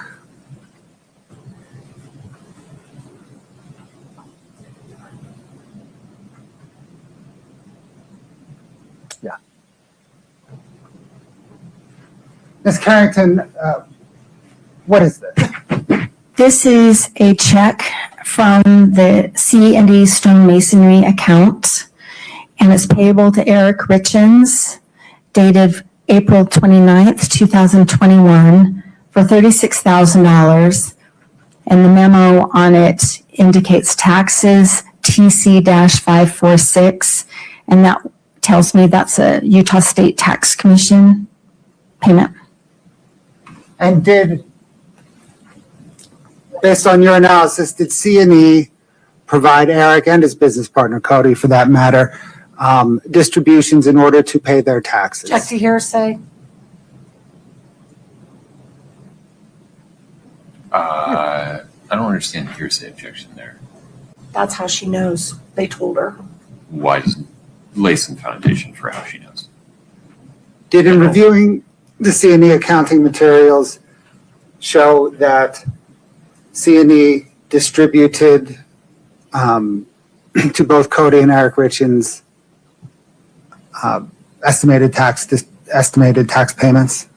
Yes, no one has told me that, but I can see from reviewing all the bank accounts that there are pairs of transactions, and they are for Eric Richins and his business partner habitually over several years, and they are for different tax liabilities. One moment. The hearsay objection is overruled. Please proceed. Thank you, Your Honor. Ma'am, did you trace this check? I did. If we can go back to the main document, Scott. Can you show your tracing of this check? Sure. Scott, if you can scroll down. Okay. Right there. So mid-screen, you see April 30th, the deposited check item for $36,000 to go over there. And so that's that check. And they're included in this exhibit is the deposit slip. So I can match that up, plus the check copy came with this. So I know this is the same $36,000. And then, Sorry. sorry, At the time that was deposited, what was the account balance? 83 cents. Okay. Can you pick up the tracing from there, please? Yes. So in doing a tracing, I look at the balance at the time a specific transaction is made. And so then I have to match up, but for certain funds, other transactions would not clear the bank. So the following transaction is April 30th, that bank-to-bank transfer of $25,000 could not have been made but for the deposit of that $36,000. So I know those have to tie together. So then I'm looking for what other information will tell me that deduction of $25,000. And where did that $25,000 land? It's a wire out that goes to Stewart Title's Bank of Nevada, I believe. Scott, can you go back to the main document and scroll down, please? No, I'm sorry, down a page. No. Keep going to the wire. This one, please. Sorry. Ms. Carrington, what information does this provide? So this, you can see in the upper left-hand corner, it's a domestic outbound. So this is a wire that is going out of the account. If you go down the left-hand column, it shows you $25,000. If you go to the middle column, it's from Kouri Richins. Right above her name is the account number 5244. And over on the right, it says it goes to Stewart Title Company. And then go down to the bottom left, and it says earnest money, Kouri Richins, earnest money being kind of a deposit on a purchase of a property. Thank you, Scott. Can we turn now, please, to a property that you referenced as Legacy Way that others have referenced as the Midway Mansion? Yes, Are you familiar with the property? I am. How so? I have been by it several times over the last 3 years, and I have researched the recorder's documents, the deeds affiliated with that. I have submitted a grandma request, which is a request for government records so that I could understand all the Wasatch County building permit the inspection records over the years of the life of that property. I have interviewed the prior owner before Kouri Richins bought it. I've interviewed the current owners. I've traced all the, after Kouri Richins bought it, tried to sell it, I have reviewed each of those 13 offers to purchase the property. And I've also looked at the bank accounts and the loan documents for her purchase. Let's please start with the drive-by. Scott, can I get 6-7? Do you recognize this? I do. Is that the Midway Mansion? It is. State moves to admit 6-7. No objection. 6-7 is admitted. Scott, can you zoom in a bit? Oh my God, it was a house that wasn't even done.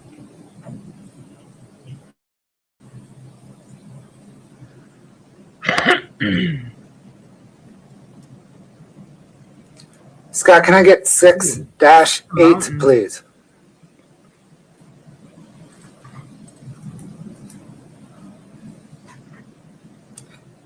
Ms. Carrington, do you recognize this document? I do.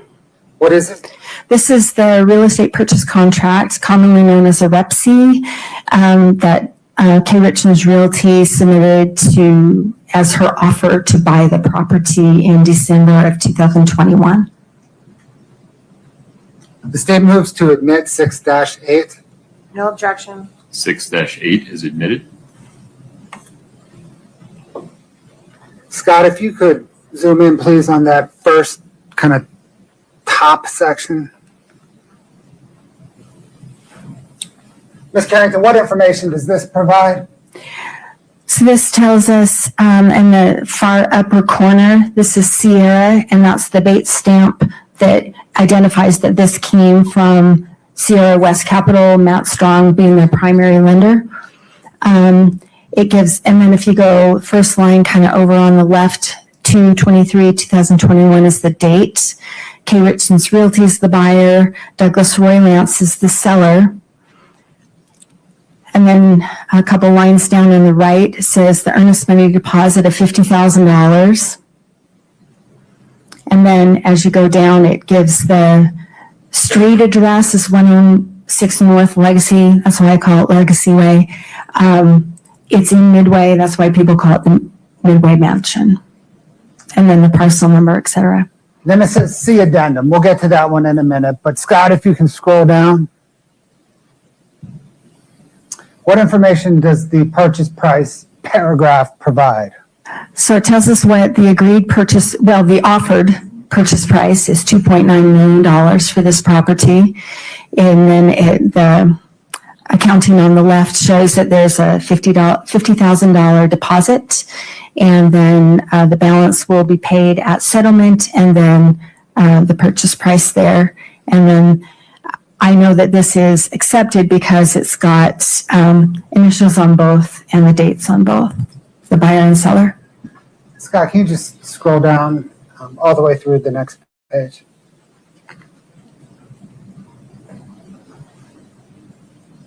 Keep scrolling. Keep scrolling. Keep scrolling. Let's stop there. Thank you. Let's zoom in on the contract deadlines through the signature. Yep. Thank you. Ms. Carrington, what information does this provide? So this gives a chronology of different steps that need to be taken. It's very typical in every transaction, most transactions. Sellers have a duty to disclose any of the warts and problems with the house. Those are due by January 7th of 22. Due diligence means that's the opportunity for the seller, that's an opportunity for the potential buyer to do any homework, anything that they need to do as far as due diligence before they sign. That's due February 4th. Financing and appraisals, that's also for the buyer to arrange financing, funding, do any appraisals that they want to do, and they have until January 7th to do that. And the settlement deadline, that means this deal has to close by March 4th of 2022. Does that March 4th date hold any significance in this case? Yes, it does. What's that? That's the day that this property deal closed and Kouri Richins purchased this house. Did she purchase it on March 4th or March 5th? I'm sorry, March 5th. March 4th is the date that Eric Richins died. Thank you. Let's discuss the warts and problems, please. Scott, if we can go down to just keep it up, zoomed out, right there. Is that the addendum that was referred to earlier? Yes, it is. Addendum 1. Okay, I'm going to walk up and present you with a printed copy of 6-8. And this is the addendum, am I right, that discloses all the warts and problems? Yes. I've circled a few of the paragraphs on that disclosure, that addendum. Can you please read those paragraphs aloud to the jury? Okay. Bear with me. This is paragraph 2.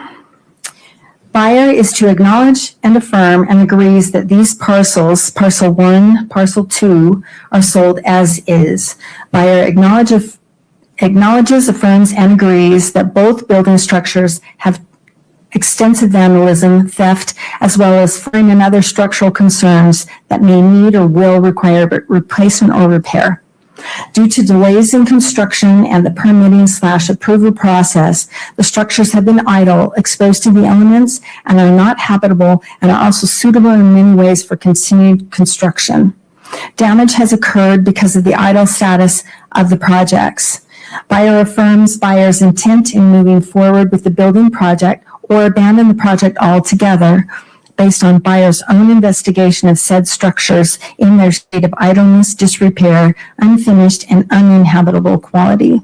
Additionally, animals may have taken up residence in the ventilation systems for which there may be additional damage. Buyer acknowledges and affirms that buyer accepts the property in its unfinished, disassembled, unrepaired, damaged state and agrees to confirm through buyer's own due diligence which repairs and remediation efforts are necessary. Buyer acknowledges and affirms buyer's own actual or potential costs of repair, remediation, demolition, remodel, restart, reconstruction, and or completion in moving forward with the building projects. Buyer agrees to purchase and accept the parcels, buildings, structures, and all aspects of the purchase of said parcels on an as-is basis and waives and releases any and all claims against seller or any deficiency, unexpected outcome, or unknown condition, cost, delay, failure, or liability. Paragraph 3. Buyer acknowledges, understands, and affirms that sale of said property is sold without all or necessary or desired permits, certificates, or allowances to build or complete the building process from Wasatch County or other governmental agencies. And buyer is and buyer is to be solely responsible for obtaining any required building permits from Wasatch County or any other necessary government entity. Buyer acknowledges, understands, and affirms that seller's building process was halted by the governmental permitting or allowance process, and as such, buyer intends to purchase these parcels as is, with full understanding that buyer may also face challenges and costs in obtaining necessary or desired permitting allowances to build, rebuild, or complete the building and occupancy process.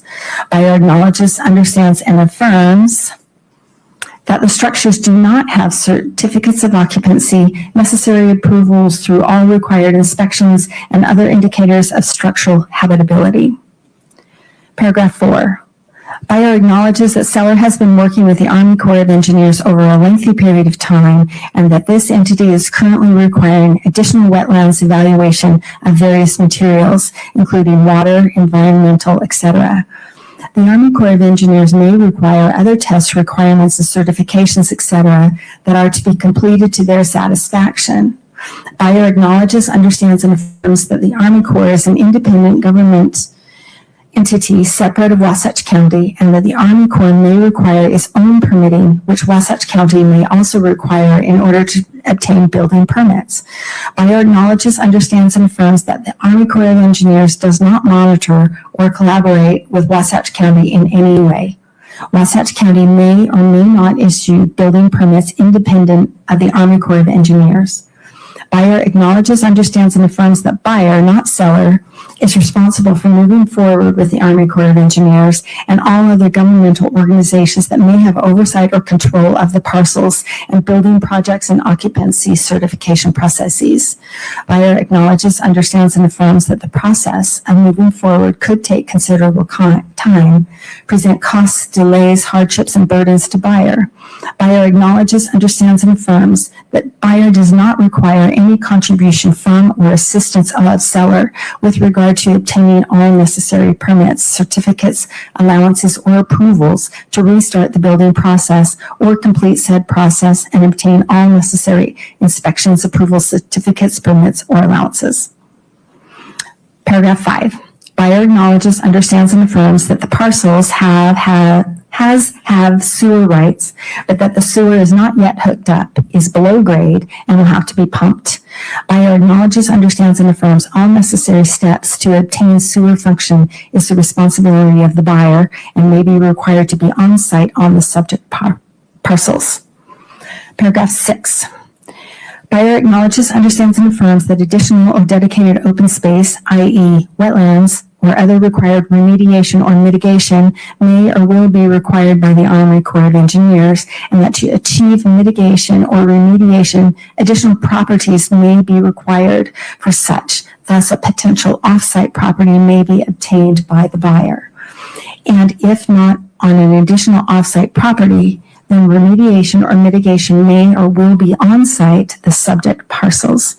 There is a mitigation process that will need to be coordinated with the Army Corps of Engineers. Buyer acknowledges, understands, and affirms that there may or will be costs related to preparing lands to offset any disturbed wetlands. An outside consultant with BioWest has collected data and submitted data and recommendations to the Army Corps of Engineers. The Army Corps of Engineers still need to make its final decisions and will determine a mitigation plan with permits in cooperation with buyer.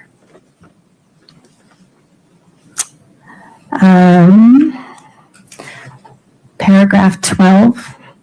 Buyer acknowledges, understands, and affirms that the Army Corps of Engineers may or will require further evaluation and study of wetlands underneath mounds of fill soil on the parcels. So seller will provide access to buyer's consultants or any other third parties related to studying groundwater or soils for the Army Corps of Engineers. Thank you. Welcome.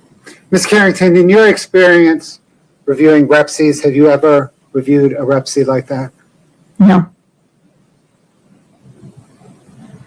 Scott, can you please bring up 6-9? I will retrieve the exhibit. Thank you, ma'am.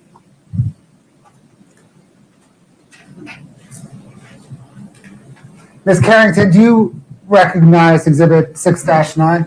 I do. What is it? This is the settlement statement for the Legacy Way Midway Mansion property, where Kouri Richins Realty is the buyer and Douglas Romance is the seller. And this is the final version of the sale. The state moves to admit 6-9. No objection. 6-9 is admitted.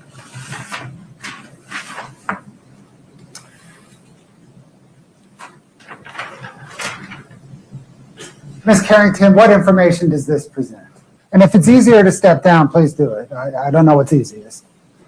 It might be since I don't have a...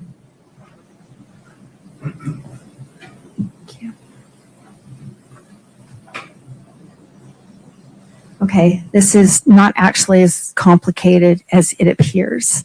So this is the property address here, the buyer, the seller, and the lender is Sierra West Capital.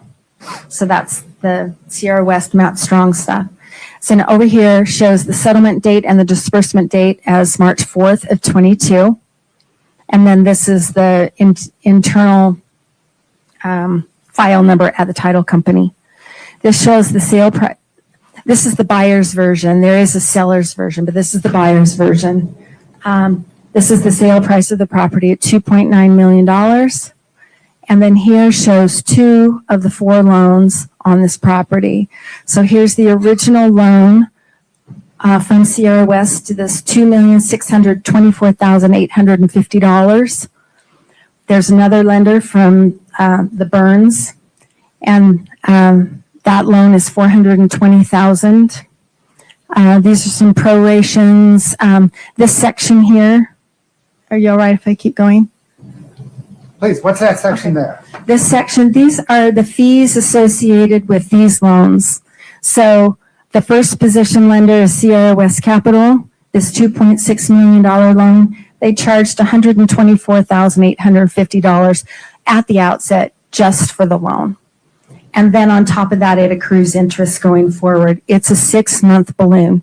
So this being March 4th of 22, she has to pay that off by September 4th of 2022. The next two, the $150 and the $20,000 relate to this loan, the $420,000 by the Burns. And then Scott, could you please scroll down? Thank you, that's great. So then here, these are the title insurance costs that are paid to GT Title Services, who's the title company in this transaction. So these are the different costs associated with that. So the first one, the lender's coverage premium, that's for the first position, the Sierra West one. Second position is the Burns, the $420,000 one. The third position loan is going to be this. For some reason, this is down here. I don't know why. But this third position lender funds is $150,000. That's an aggregation of a bunch of people who got together and they pooled their resources to loan $150,000 on this deal. And here is the buyer's portion of the real estate commissions, the 2% at $58,000. The other side paid $1,000 per their agreement, and then some recording fees. On top of this, there's one more loan from David Cockerhands that came in before this. He gave her the money for the earnest money. So did Nat Strong. So they both gave her the $50,000 for the earnest money. But later, the fourth position lender of $67,000 recorded his deed. I don't understand why it's not incorporated here, but it's not, but it is still attached and recorded on the property. So this tells us that all in all, there needs to be $3,201,230 that the buyer needs to come up with. And as I said, there's also that other $67,000. So she borrowed $3,259,000 against this property to buy it for $2.9 million. And then there was a little overage. And so this $87,240 came back to her. And we can see that go back to her bank account, and that hits her bank account.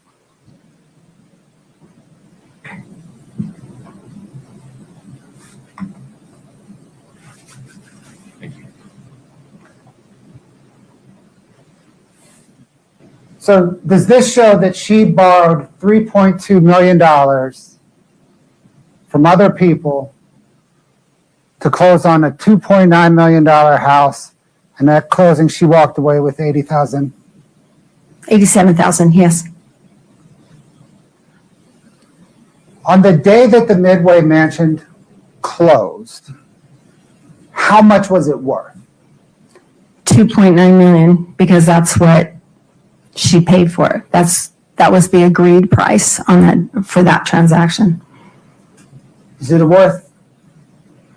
real estate market like other markets in that the value of something, whether it's gold, oil, real estate, the true value on any given day is what a willing buyer and willing seller agree to? Yes, and so in addition to the fact that that's what the market dictates, the IRS rules also say that a transaction is valued between a willing seller and a willing buyer, and industries function like that all the time. Valuation, a forensic accountant who conducts a business valuation of a business will use that same concept. Did you use that same concept in valuing all the properties involved in this case? I did, because that's what she paid for them.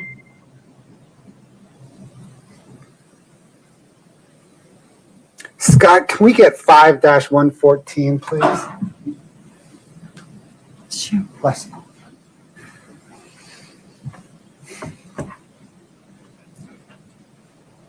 Ma'am, do you recognize this agreement? I do.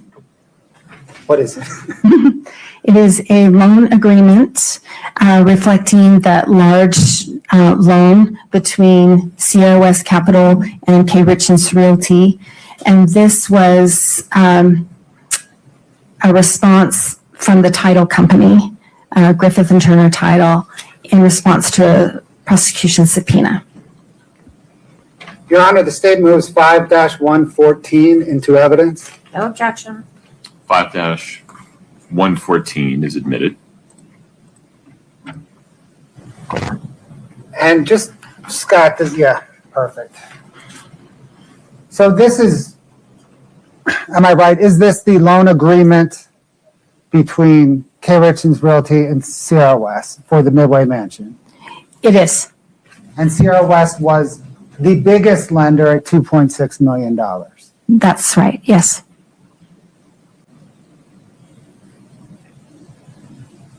Scott, could you just scroll down on page 1?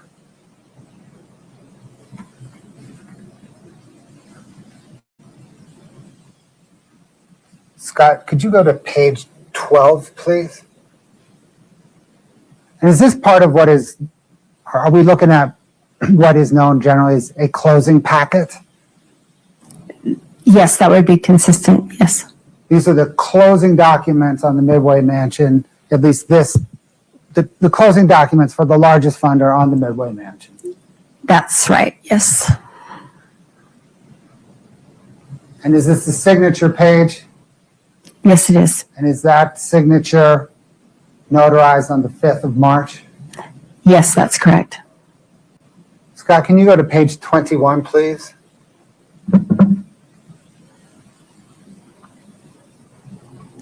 Is this another different signature page?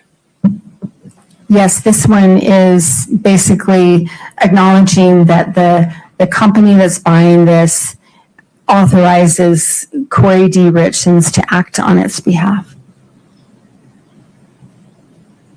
Scott, can you go to 27, please?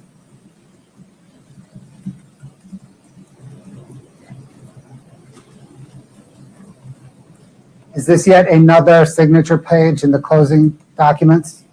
Yes, Can you go to 32, Scott?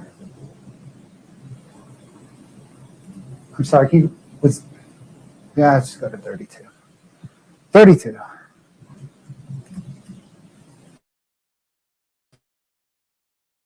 Is that yet another signature page in the closing documents? yes, And 33, Scott?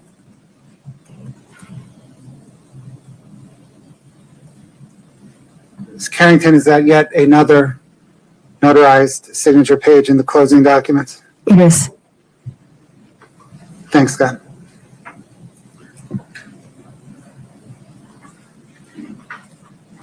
Ms. Carrington, based on your analysis, did Ms. Richins have the ability to service the $3.2 million in debt when it came due in 6 months from closing?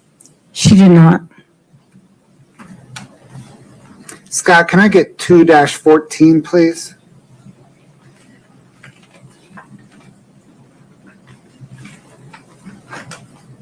Ma'am, do you recognize this document? I do.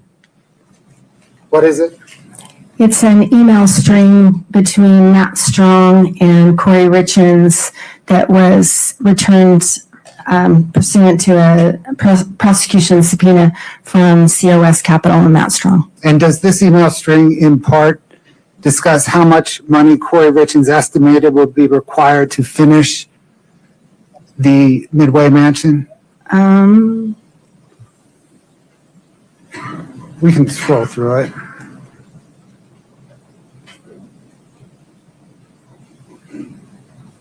Yes. This is the one where she's asking him to loan her the earnest money, the $50,000 for the project. In part, yes. Right. The state moves to admit 2-14. No objection. 2-14 is admitted.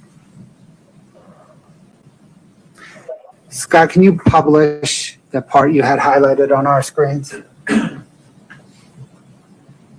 Scott, let me know when you're ready. Okay. I'm going to give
Ms. Carrington, based on your financial analysis, did Kouri Richins either have or have access to $3 million to renovate the Midway Mansion? Objection, Your Honor, that's not consistent with what he just admitted. It's a different question. Can you please restate it? Make sure we're listening to the question that he asked. If you'd say it again. Ms. Carrington, based upon your financial analysis, Ms. Richins have access to $3 million for renovations of the Midway Mansion? Not that I, Hold on. What was your objection? Same objection, Your Honor. He's misstating what's in front of him as far as the evidence. His question does not relate to this. Any other objections? No, sir. Overruled. Go ahead. not that I'm aware of. That just Thanks, confused Scott. me. Ms. Carrington, did you investigate or try to trace any money flowing to the Midway Mansion project once Kouri Richins closed on it? I did look, yes. Did you find any money flowing to that project? I did not find any money flowing to that project. There's one that is a maybe. Okay. But no, nothing significant. What's the maybe? It's in the neighborhood of about $3,000, I think. It's in that, the reason it's a maybe, is that your question? The reason it's a maybe is it's during that time frame, and it's to an entity that, and I'm sorry, I really can't remember which entity, but there's one that I thought might relate to this project, looking for, what she usually does when she acquires a project, she moves forward. And so I'm thinking she probably does the same thing here. There's one that I recall fits that category, but it's minimal. So at most, she, as best you can tell, invested maybe $3,000 into the Midway Mansion. That's correct. Did you investigate whether Kouri Richins tried to sell the Midway Mansion? Yes. Did she? Yes, she did. When? She listed the property on March 12th of 2022, so the week following her acquisition of it. That's also a week and a day following Eric Richins' death, right? That's true. Did Kouri Richins ever sell the property? She did not. What ultimately happened to the property? After 12 offers that were made and canceled for one reason or another, actually, let me restate that, please. After, I believe there are 7 or 8 that were offered before her note was due. And then after that, she continued to try to sell it unsuccessfully. And at some point, the lender, Matt Strong, foreclosed or recorded a notion. He recorded a document, notice of default and election to sell. So basically started the foreclosure process. And did the 12 failed contracts all fail during the diligence period? Yes, they did. In the months leading up to Eric Richins' death, what categories of assets did Kouri Richins have? Categories of assets that Kouri Richins had. She owned several properties. So that's one class of assets. She had financial accounts, and those were various balances. On March the 5th, 2022, immediately after closing on the Midway Mansion, what was the value of Kouri Richins' assets? Including the new property, was about 6.3 or 6.4 million. In the months leading up to Eric Richins' death, what categories of liabilities did Kouri Richins have? So liabilities are things that she owes. So she had a loan on the properties, each of the properties that she owned. and each of those was more than the property was worth.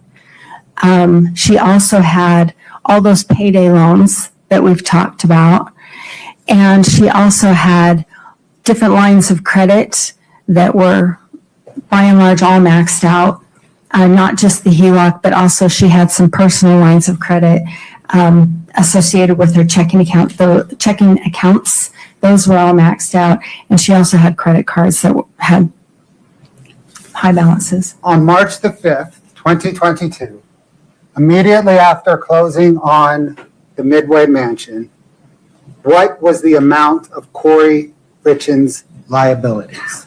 Right about $8 million. So netting that out, on March the 5th, 2022, after closing on the Midway Mansions, what was Kouri Richins' net worth? She was in the hole. She was negative 1.6 million.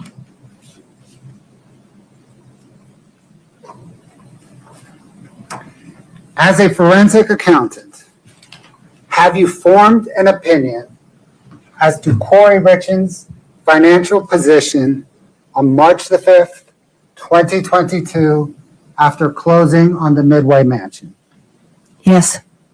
What is your opinion? As of the date that Eric Richins died, Kouri Richins was in financial distress, and her financial enterprise was collapsing, had been collapsing, and but for a significant infusion of cash and capital would have continued to collapse. It was imploding. Her debts and liabilities far outweighed her assets, and even if she had sold everything she had, it would not have been enough to get back to zero. Let's turn briefly to Eric Richins' estate. Did you analyze the value of Eric Richins' estate? Yes. What material did you study in this analysis? The insurance policies, the life insurance policies, including there's a life insurance two life insurance policies that Eric and his business partner had on each other. So there's the company, the documents that relate to that, the bank accounts, the documents related to the house where the family lived, and his bank account statements. Are the bank accounts de minimis in relation to Eric's interest in C&E, his life insurance, and his home? Pretty much, yes. Let's set those aside then. Right.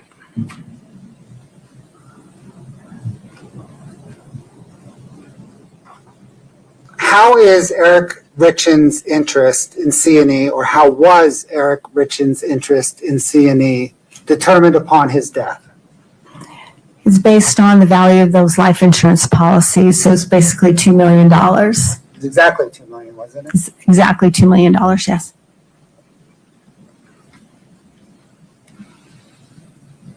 Scott, can I get 7-28 Delta?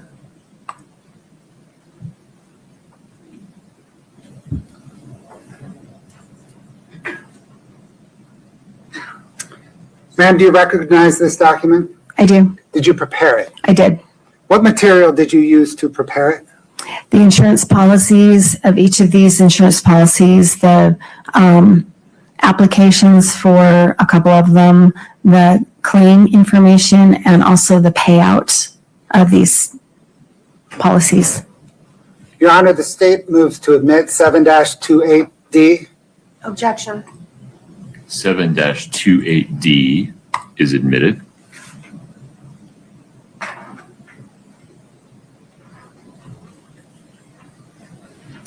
Ma'am, what again is this?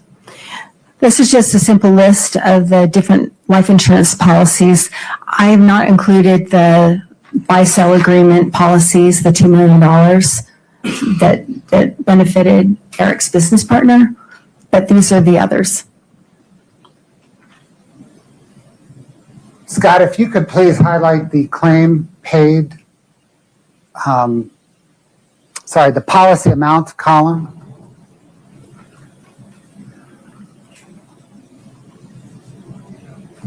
Does this show that Eric Richins had $2.2 essentially $1 million in insurance upon his life? Yes. Scott, can you go to the claim amount paid?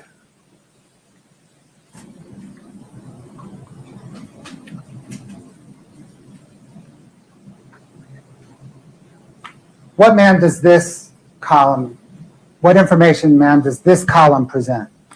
So for each of these policies, there was a specific amount paid. Like the top one is related to the house, and so it paid 70% of the existing mortgage.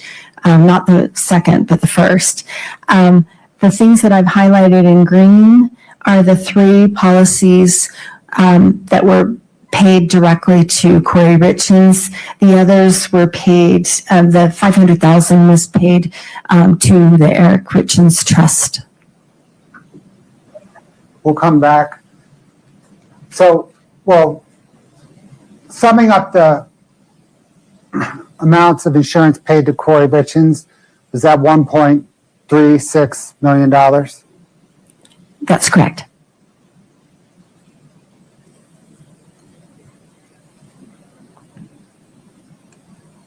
Thank you, Scott. We spoke earlier about Eric Richins' premarital home. Yes. What was the approximate value of that home? I think it was about $1 million, give or take. And it was encumbered by the $250,000 HELOC that Kouri Richins signed for. That's correct. And was there an outstanding mortgage that was 70% satisfied by life insurance? That's right.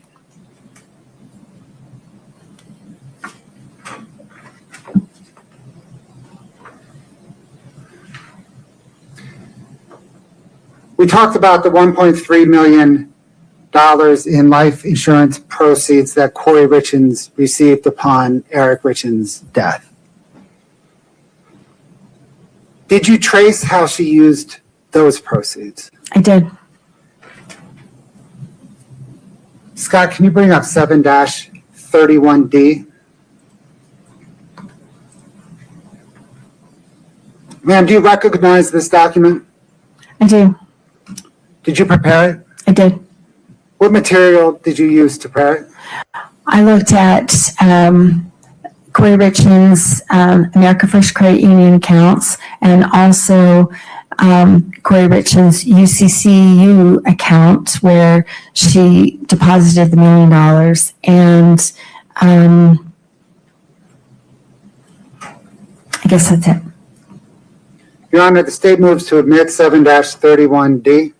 No objection. State 7-31D is admitted.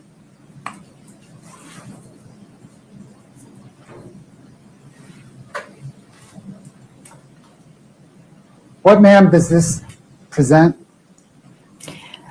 So on another schedule, I've listed every single transaction that I've traced back to the 3 deposits of insurance proceeds. And so the first line of this shows on June 16th, 2022, she got a little over $1 million from the auto owner's life insurance policy.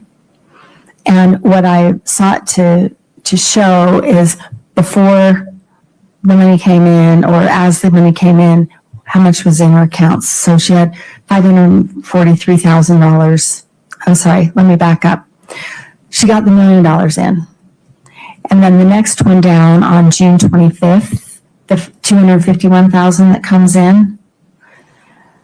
When that comes in, what was the balance in her account before the second policy was paid? And she had $543,000 in that account. So basically she spent about half of the $1 million between the 16th and the 24th. And then on September 2nd, if you go to the third one, that's paid is that $100,000 policy got paid, and that's when she received those proceeds. And what was in her account the day before was $9,691. So that meant that she had spent the $1.2 million basically before she got that last $100,000, and then that final line on September 19th, she had $802 in her account. So that's just a look at the balances, and then I have looked at every transaction in these accounts to show to try to understand how those proceeds were used. We'll turn there next, but let me just make sure we understand this. Okay. So does this show that between June and September, 3 months between June and September, she received $1.36 million in life insurance proceeds and spent $1.36 million in life insurance proceeds? That's what the bank account shows, and this is drawn from the bank accounts. Thank you.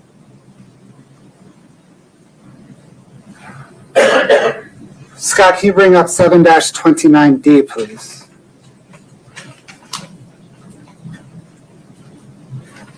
Your Honor, we're broke up again. My apologies. Let's reset.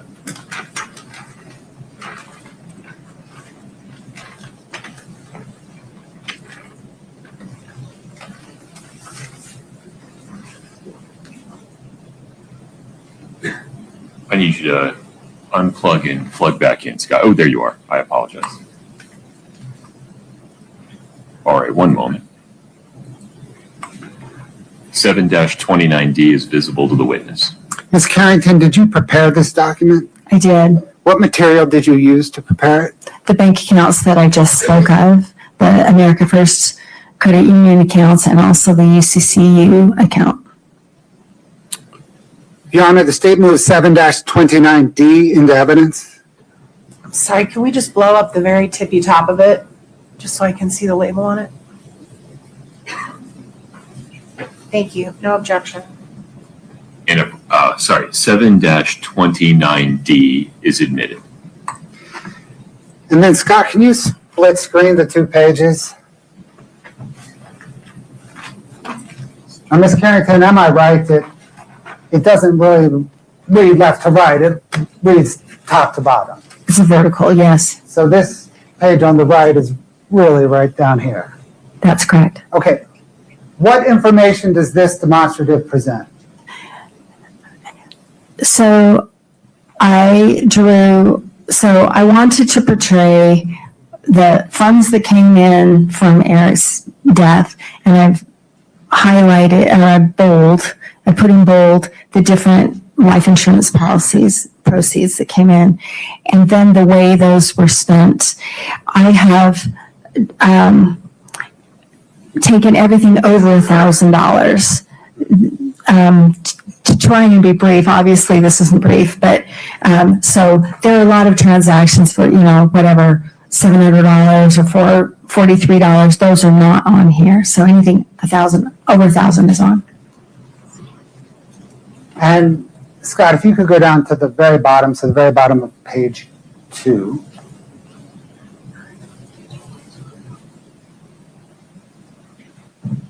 What information does this present? So this shows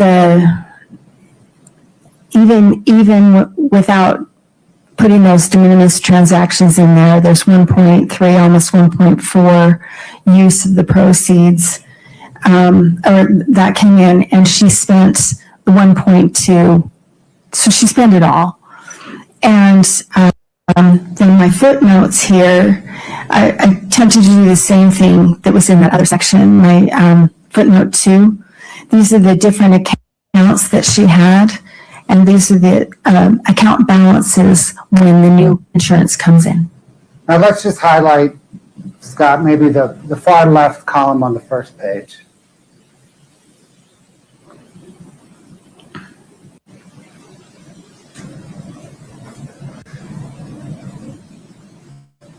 Perfect. So that shows where, when she gets a $1 million life insurance payment into the account, you then detail where it goes. That's right. And those are all the transactions below it. That's right. And so you can see the money comes in and there's some expenses for projects. There are expenses to pay debt, figure lending, green grass holding, the One Main Financial. But I can see things that do relate to what I'm thinking are projects like Rocky Mountain Dirt, Home Depot, Lowe's, et cetera, et cetera. And then you see on 6/4/22, those 5 transactions to the Utah State Tax Commission. And especially on the right, Scott, can you see that bottom one? 6/4/2022, Utah State Tax Commission, and go over, and it's $50,000, $342. Well, at least you paid a bill. Thank you. That one. That matches one of the tax liens, the state tax liens that I was talking about earlier. So that's one of them. And those other amounts could be for the other 20,000, or it could be for something else. But when I know those are tax payments. Do you see that You see that, Kouri? entry on 6/24/22 to Robert Grossman for $25,000? Yes. Are you familiar with who Robert Grossman is? Yes, he's Robert Josh Grossman. Josh Grossman, I understand, was Kouri Richins' boyfriend during this time.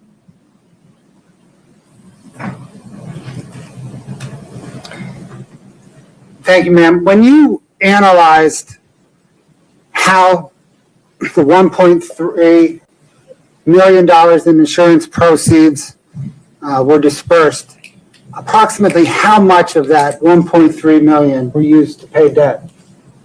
About 600,000, somewhere in there. So about half, a little less than half was used to pay debt. Thank you, ma'am. I think that's all I have for now. I suspect we're going to take a break, and the defense will have some questions for you. Okay.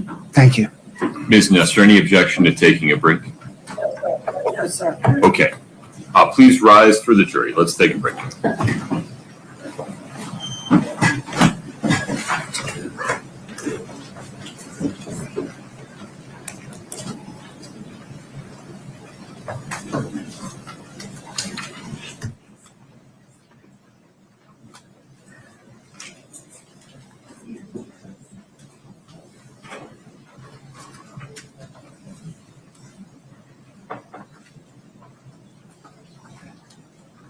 Ms. Nestor. Would you like 10 of 3? Yes, sir. Okay. Ms. Carrington, walk around, use the restroom, grab some water. Please don't talk to anybody about your testimony. Thank you. Court's in recess. Thank you. Well, that was some interesting stuff, I'll tell you. She collected a lot. I can't believe they let her collect all that money on his life insurance. I can't remember. I don't know how much was given to Robert Grossman, but 600,000 of the life insurances that she got, which was 1.3 million, 600,000 was paid to a debt. I found this really interesting. She had her 282 Willow Court family home, and she also had a P.O. box. I wonder if she had all that mail that she didn't want Eric to see go to the P.O. box. Allegedly.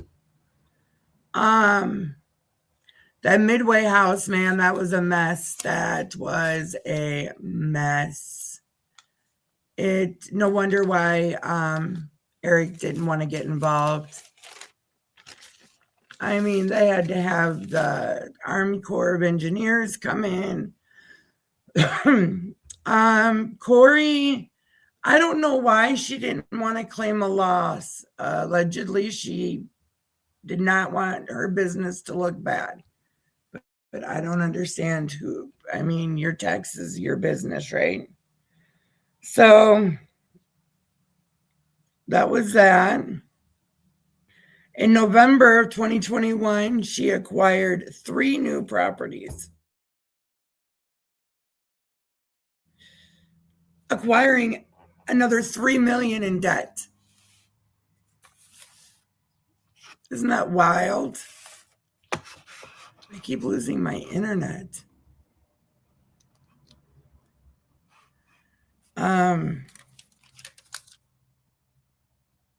She was allegedly being sued by a lot of people.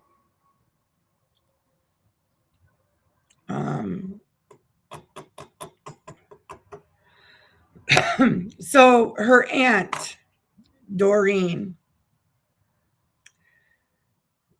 she gave Kouri $25,000 for a property that she wanted to buy. And Kouri did not spend that money towards the lender for that property. When the money went in there, she had 83 cents in her account, allegedly. Douglas Roylance was the seller of the Midway Mansion. The purchase price of the Midway Mansion was $2.9 million. She gave allegedly $50,000 towards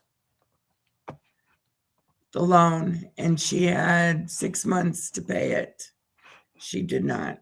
So they were starting the foreclosure process. Man, no wonder why Eric wanted nothing to do with that property. It was a mess. What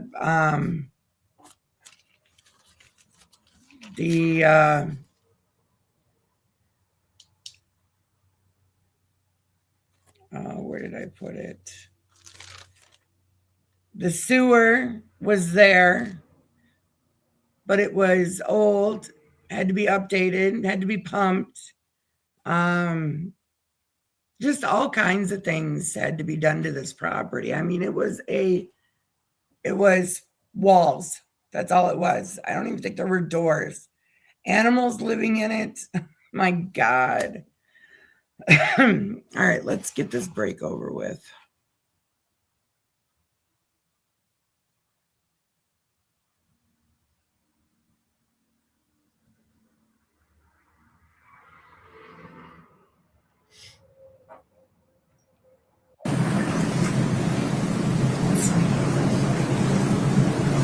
No, it's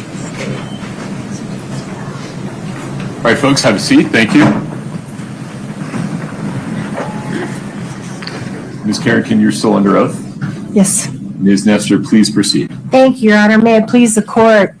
Good afternoon, Ms. Carrington. Good afternoon, Ms. Nestor. You and I have known each other for some time. Is that accurate? That is accurate. Okay.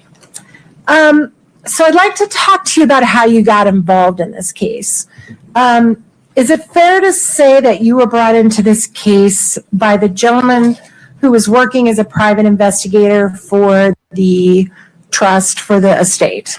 Absolutely, yes. And his name is Todd Gabler, correct? That is correct. And Mr. Gabler is also someone you've known for a really long time. I have. Professionally, yeah. Right. Well, of course. I should have said that. I'm sorry. And you guys even share office space, or did at one point? No, never. I thought you did. Sorry. And so initially when you were brought into this case, Eric Richins' family was really your boss in the matter.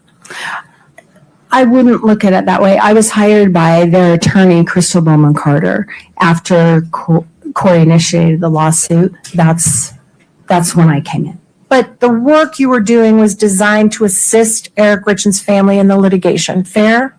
Fair, yes. All right. And during the time that you were working for the family or the estate or the trust, did you also do some witness interviews with Mr. Gabler? No. You didn't go to any interviews of witnesses with him? No, I did not go to any with him. No, I don't think so. No, I didn't. And then at some point you stopped, sounds like your work kind of trickled off for the estate or the trust when they got a new lawyer, right? Right. I've known that firm for a long time, and I'm usually on the other side. So they use other people for their forensic accounting. And so I was not surprised when the estate got, when the trust, the estate got new lawyers, that they didn't adopt me as well, which is fine. That's okay. Yeah. And then how is it that you became associated with the prosecution team? I don't know how that happened. They reached out to you? They did. And are you aware whether Todd Gabler recommended you? I have no idea. And Mr. Bloodworth asked you on direct, he mentioned that they've retained you at your normal rate. Is that right? That's correct. So it looks like you've done quite a bit of work. I have done a lot of work. Binders worth of work. Yes. And so how much have you been paid by the state or by the county? I don't know exactly, but it's probably about $200,000, which is a lot. All right.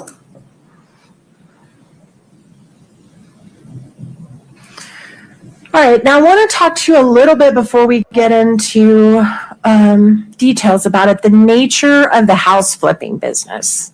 Okay. I think you talked a little bit about this on direct, but the idea of someone who's in the business of flipping houses is you want to buy a property that appears to you to be undervalued for sale. Is that fair? You want to get a good deal on. Is that what you mean? Sure. Yes. So you look for something that maybe is a little below the value of the property. Fair enough. Yes. And the idea is you do just a little bit of rehabbing, right? You don't want to sink a ton of money into it or you're going to not make a profit. Well, it depends, right? It depends. I mean, it depends on where where it's located and what's the upside. Miss Richins' properties spanned a lot of those. Some of them were very small, easy fixes and flips. And then like the one that we were talking about, the Mill Creek project, that was enormous. The Provo project was enormous. So it could be any of the above. Sure. But if you want to make money, the goal is to do as little rehabbing as you need to flip the property. Is that fair? I think that's fair. Sure. And as I would say, put a little spit and polish on it and then get it ready for sale, right? Fair enough. Okay. And then the goal is to flip it as quickly as you can for more than you paid for it. That's correct. And enough more that it covers whatever you paid to spit and polish it. That's the idea. All right. And the nature of this business is the goal is to hold that property for as short a time as you possibly can before you flip it. Absolutely, especially because of the way the financing works. Right. And let's talk about that. Okay. So because you know the goal is only to hold that property for just a really short time, you often use what are called hard money lenders, right? That is true. And we did hear you talk about that on direct, but just as a quick refresh, because I think that was 20 years ago, the hard money lenders lend money without all of the formalities that a bank requires to lend money, right? For example, that is correct. For example, the underwriting process is almost nil. And to sound really kind of juvenile about it, it's basically wealthy people that are willing to loan you money short term for a short period of time at a super high interest rate, right? Right. And they assume the risk of that. And in exchange, they have very strict zero tolerance default clauses that make a loan just skyrocket in cost and interest if it's not met, if those terms are not met. And the reason for that is this is a risky business, yes? For both sides. I'd say it's risky for the borrower. And for the lender, because they're not putting someone through all the vetting that a bank would. They're just trusting them that they're going to show back up in 90 days and pay them off. But you're missing a key piece. They secure that property with their trust deed so they've secured their collateral. Totally fair. That's absolutely right. So riskier for the person that's doing the flipping than for the hard money lenders. Yes. But the hard money lenders generally do not expect to get paid monthly payments in between when they loan the money and when they get paid back. Fair? Well, it depends. And I think that that's usually a true statement. Kouri Richins had most of her loans that were like that were 6-month balloons. There was nothing expected. In fact, when the subpoenas went out, I expected to get all these ledgers back, and nobody has a ledger because they didn't care. They just knew when the balloon was due, and they were going to get their money or their property. Exactly right. Miss Richins had 3 property. Well, she had 2 lenders that had monthly payments. And because of what you just said, the hard money lenders have what we call a promissory note, just a promise that if I don't pay you like I promise on this note, you can get the value, you can get the property and sell it yourself and recoup your money, right? Yeah, there's a promissory note on any kind of a loan. So when you put all those loans up there, they're backed by the collateral, the house. Can you clarify which loans I put up where? Sure. And that was a broad statement. So I just want to make sure we're talking about because the loans I put up there are the payday loans, and those are different. I'm talking about the hard money lenders. Okay. When you showed some notes, for example, where I think Matt Strong paid a couple $1 million on one property. Somebody else paid $300,000 on another property. All those loans were backed by the property. They were totally secured. For the first position lender, they're totally secured. The others are secured with the property, with the caveat that they are in second, third, and fourth position. For example, the Midway house, the Legacy Way house, the second, third, and fourth position lenders did not recoup any of their funds on that. Well, we'll get to that in a minute. Okay. But if Kouri were to default on a promissory note and they went after the property and took it and sold it, Kouri would owe $0 because they would have recouped their note from the sale of the property. That's true. She'd owe $0 and she would have made $0. Right, but she'd owe $0. That's true. That's true. Yes. Okay. Well, I'm sorry. It's probably, she would probably owe $0. I don't know. They could go after her for the residual. I don't know of a situation where that happened here, but. Okay. Did you do any analysis of the average length of time Kouri held the properties before she would flip them? No. Okay. I do know about every property, but I haven't compiled that into a schedule.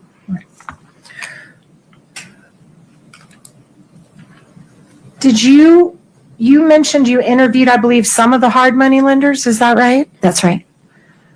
And prior to let's do this. Prior to Eric's death, every one of those hard money lenders got their money back from properties they gave to Kouri, or properties that they lent money to Kouri on, correct? Let me think about that. Prior to Eric's death. Yes. No, that's not true. There's one of her early projects, I think it's Casperville, where she ended up $28,000 in the hole.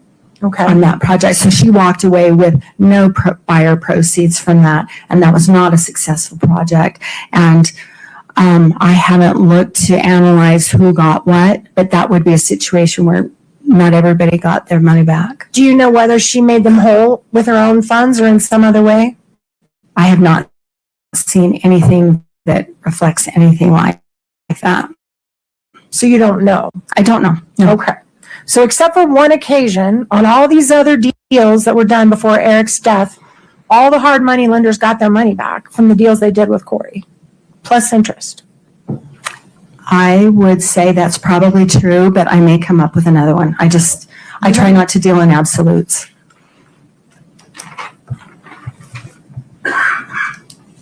All right, now I want to talk about these bank accounts. Okay. And I appreciate that you were trying to, sorry. I appreciate that you were trying to track insufficient funds, things that popped back. I call them in my parlance bounced checks. That's what I know them as and have done.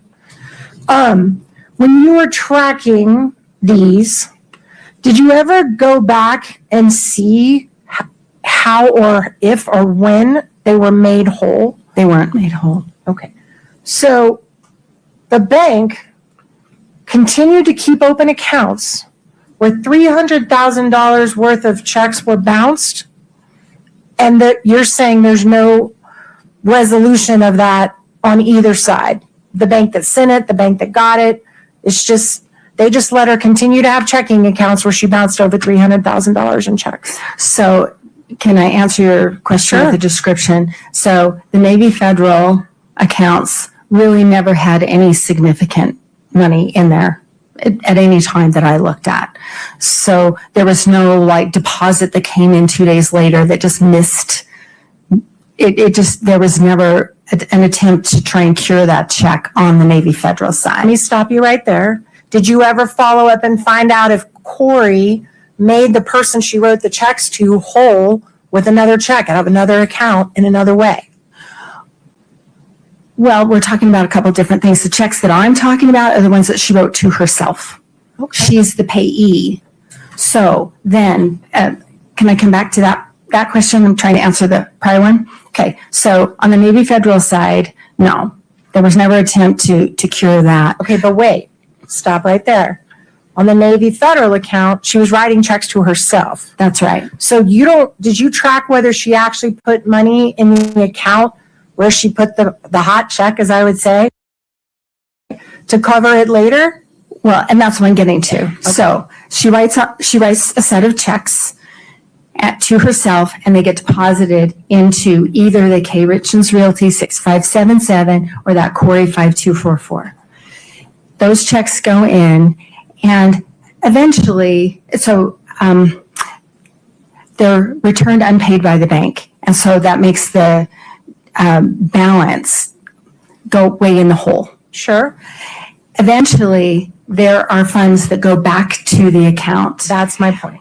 And my understanding of how banks work, banks and credit unions, they work, in answer to your question or your wondering about why would they allow her to continue going if she's bouncing all these checks.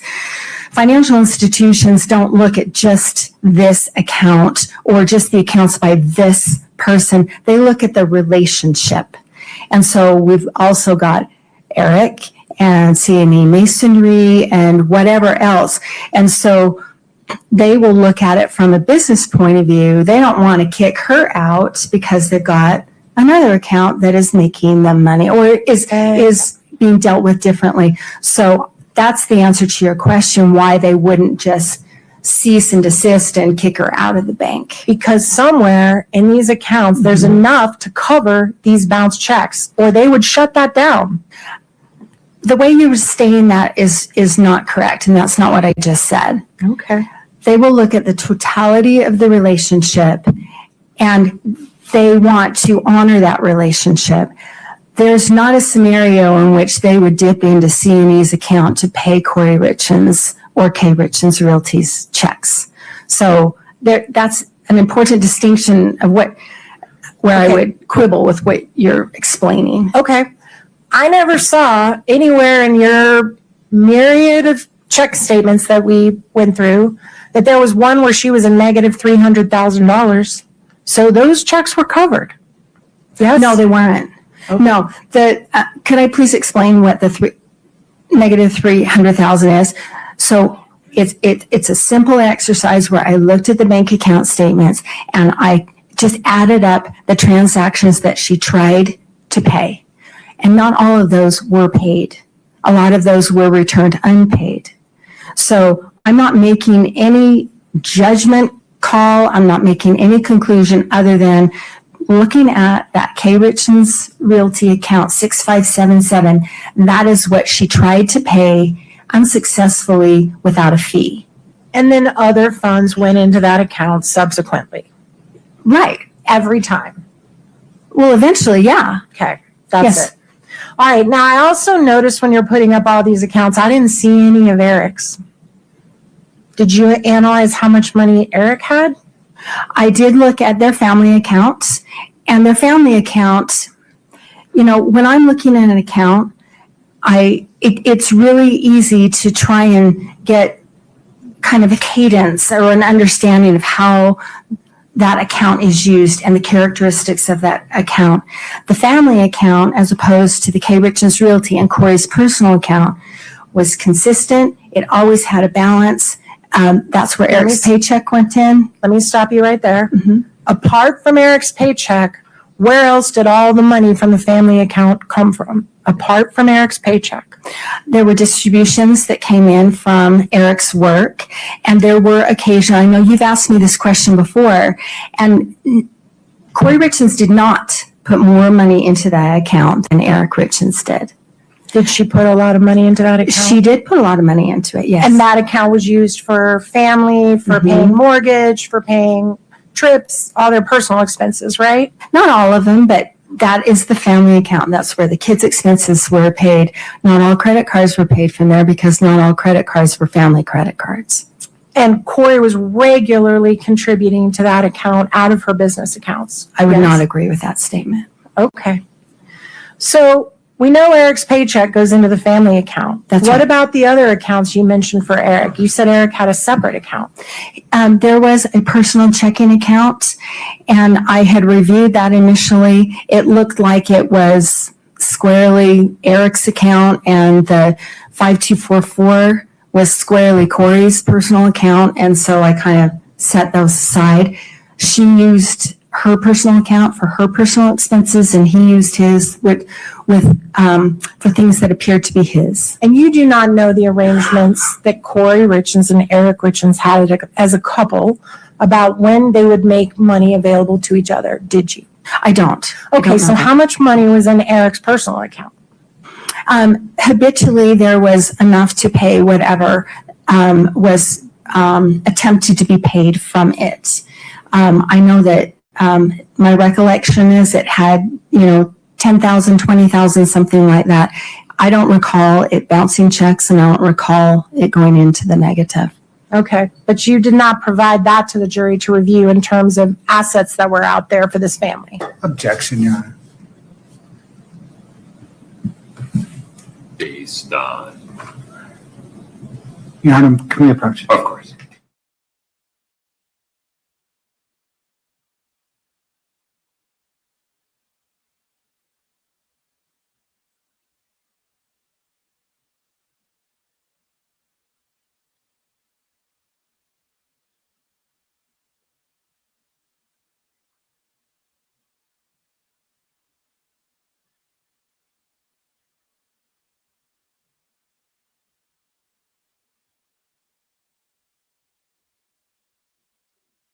Your Honor. So just to be clear, we have not seen today in the multiple hours of your direct anything about that account that Eric had. No, that's correct. And you also mentioned you looked into C&E accounts. That's right. And C&E is the name of Eric's business. Eric and Cody Wright, his business partner. Right. And that's where he kept his business profits, correct? They kept theirs, yes. Okay. And I didn't see those accounts today. We haven't talked about how much Eric was worth while he was alive, have we? No, Kouri didn't have any control or access to the C&E account. You understand they're married. I understand that they're married, but that is not, that's a business account that was shared between two business partners. Okay, but business owners can do something called a draw, right? What's a That's right. draw? Your Honor, objection. Scope. Yeah, you're gonna have to help me out. Do you want to approach for a minute?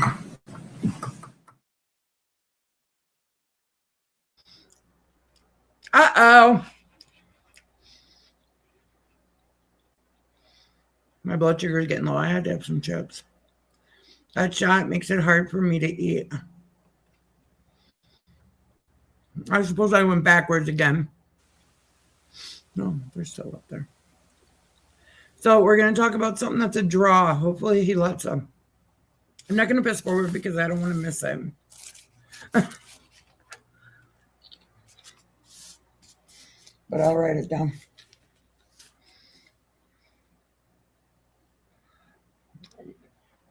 What? God, my chips are really oily. You guys notice I keep looking out the window because my washing machine is on its way.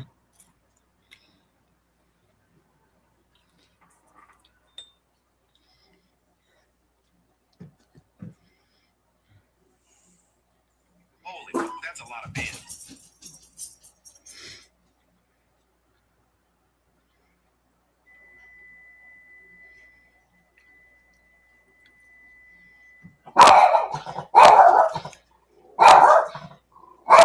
Hush.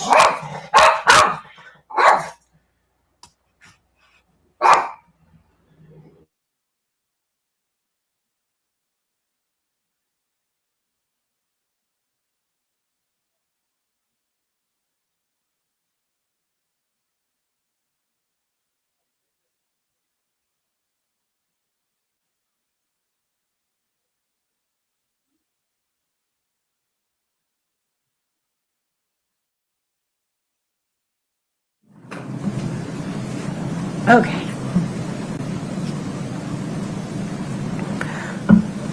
The C&E accounts, that's the business accounts that Eric and his partner put money in for their business, correct? That's where their revenues and their expenses were paid, yes. And the jury saw multiple examples of C&E checking accounts today during your direct, did they not? That's right. And routinely, the dollar amounts in those accounts were in the strong six figures, correct? Routinely, yes. Okay. And you don't know what arrangement Kouri Richins and Eric Richins had about whether or not he would invest in her business, whether or not he would be a silent partner, whether or not he would help her fund her business. You don't know that, do you? No. Okay.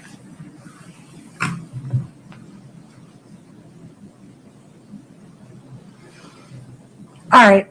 I want to talk a little bit about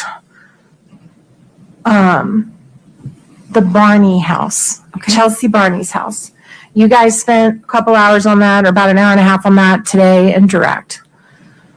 And as I understand your testimony, Ms. Barney was going to provide $45,000, or did provide $45,000, which you traced all through Ms. Richins' accounts, to Ms. Richins to be used at a closing in the future.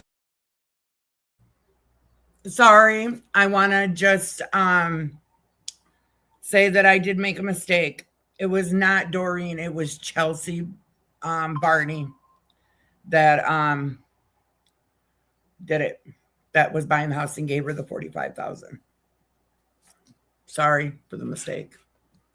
Sure, correct? To be used at a closing that day. Thought they never had the closing. Well, they didn't. Right. My understanding of that whole text string is that there was this closing that was going to happen imminently, and this was the $45,000 down payment that Chelsea was paying toward the house to then be in her name. Right. And the $45,000, well, strike that. Let me back it up just a little bit so it's not confusing. Kouri Richins Realty had already purchased the Chelsea Barney home prior to all this, correct? That's right. And you went through all the efforts she was making to try, well, let me ask it this way. When it's first purchased, the idea was probably to flip it, right? Like she does all her business. No, She was going to keep it. she was going to keep this one. Okay, but she had hard money lenders the same way she did on her other flip properties Well, originally. she's got those two different kinds. She's got the hard money where she's got a 6-month balloon and she doesn't have to pay anything in between.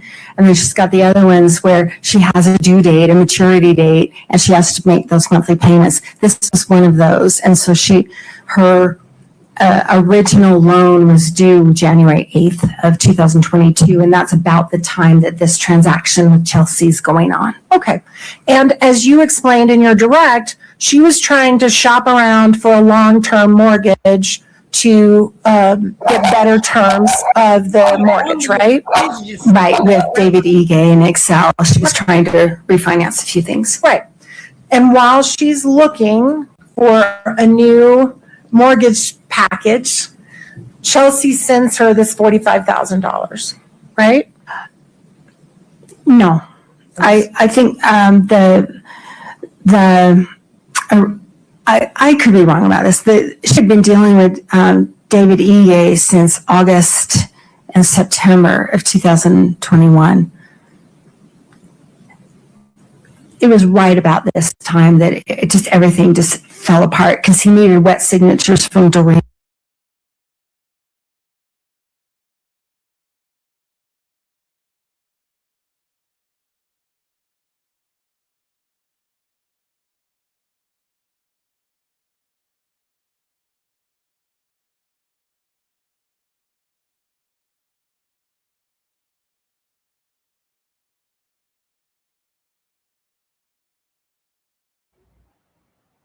I don't know what's Mortgage working on the to get better terms of the mortgage, right?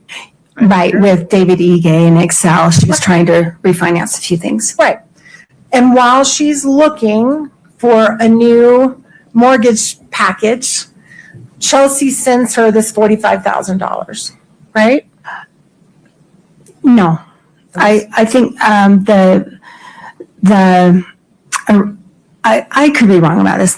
She had been dealing with David Ige since August and September of 2021.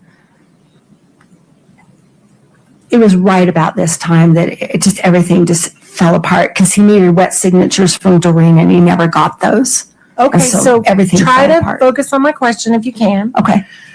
While Kouri's looking for a new mortgage lender, a new mortgage package, during the time that she's shopping for people and you kept putting up all the ways she's trying to get new lending, that's when Chelsea provided to Kouri the $45,000.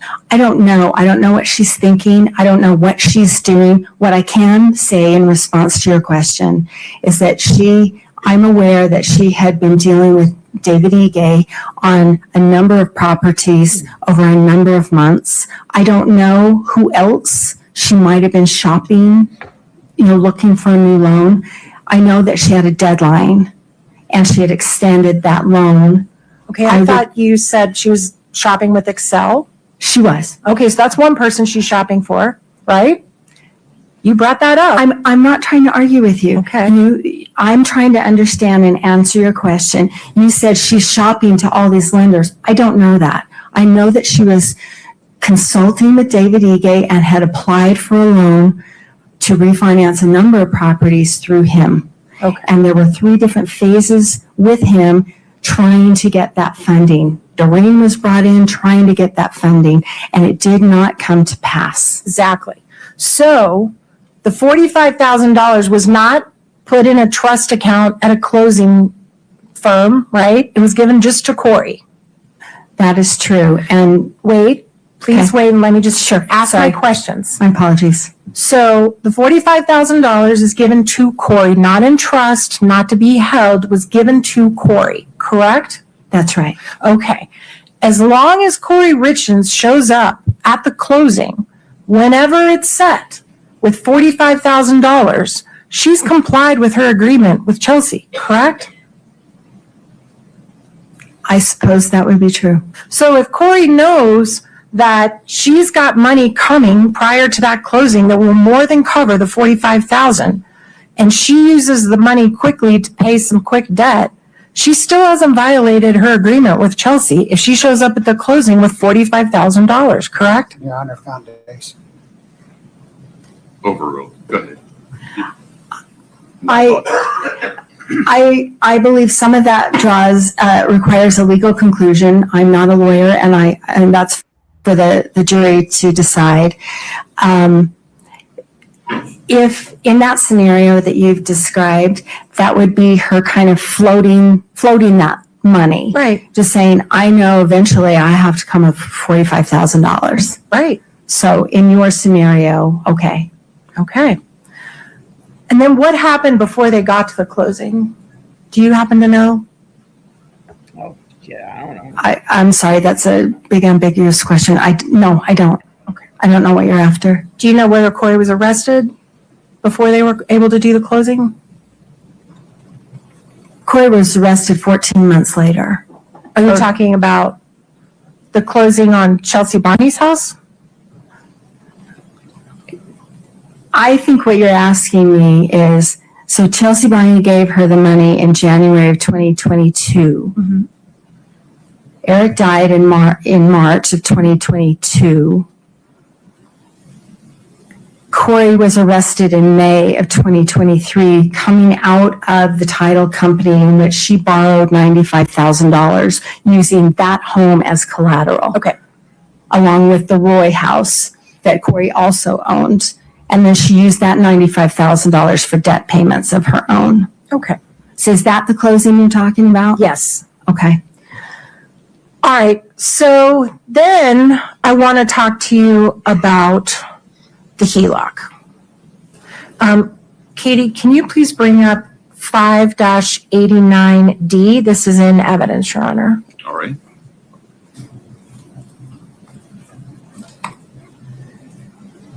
All right. And that's where you kind of kept track of the balance on the HELOC, right? This is correct. And Yeah. Katie, can you blow up the dates on across the top line? Make them bigger. That's good.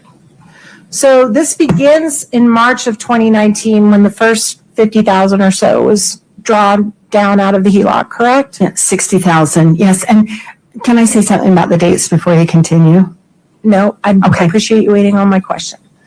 So from 2019 until 2020, there was a significant amount drawn down on the line of credit, correct? That's correct. And then it looks like in November or December of 2020, there was a nice little payment made that made it smaller. It was in October. October, thank Yes. you. Looks like November on that, but I believe you. If Eric Richins' sister testified that Eric became aware of the use of this HELOC back in 2020 and it precipitated his creation of a trust, would it be fair to say that if he knew about this back in 2020, for the whole rest of that chart, Eric is still utilizing the HELOC, Eric and Kouri? Objection, Your Honor. Calls for speculation. Sustained. Is it fair to say that there's no more significant payments made by either Eric or Kouri all the way up until Eric's death? There's never evidence that Eric made a payment. So, All right. yes. So is it fair then to conclude that if he knew about this in 2020 and never made a payment until his death 2 years later, that he was aware of this and could have checked it at any time? His name is on the account, right? Objection, Your Honor. Calls for speculation. Sustained. His name is on the HELOC, right? That's correct. So is in all your experience and your expertise, if he calls the bank and says, hey, what's the balance on my HELOC, and it's in his name, as you said on your exhibit, they're certainly going to tell him, right? Objection, Your Honor. Calls for speculation. It lacks foundation. Your Honor. Okay, let me ask it another way. Eric's name's on the HELOC. You put that evidence in yourself, right? Yes, that's correct. Yes. As an owner of a HELOC, do you have access to your own statement balance at any time you want to look at it? Yes. Okay.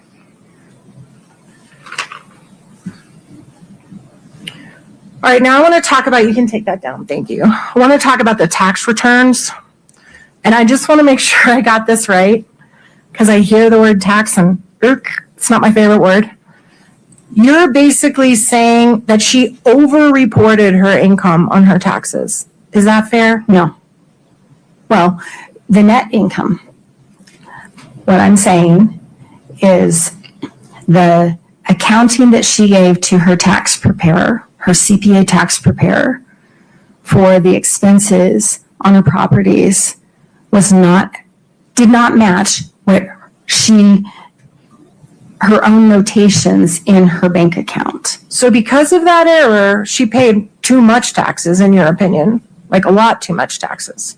She had a larger tax liability. And remember, I also said there's that big category of loans, all those payday loans are not on the CPA's financial statements. Like for 2021, for example, there's nothing. Well, and if she'd have reported the loans, she'd have paid even less taxes, right? Absolutely. So she way over-reported her taxes and paid too much taxes.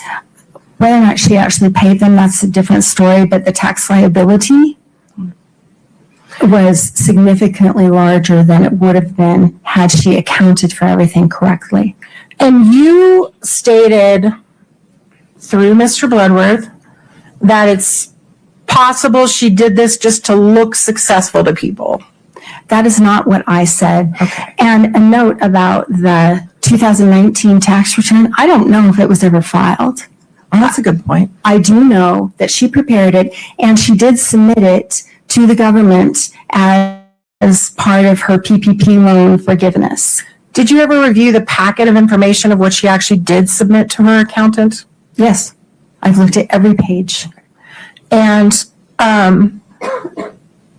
do you have any evidence as you sit here today that she ever provided proof of that tax return to any of her hard money lenders?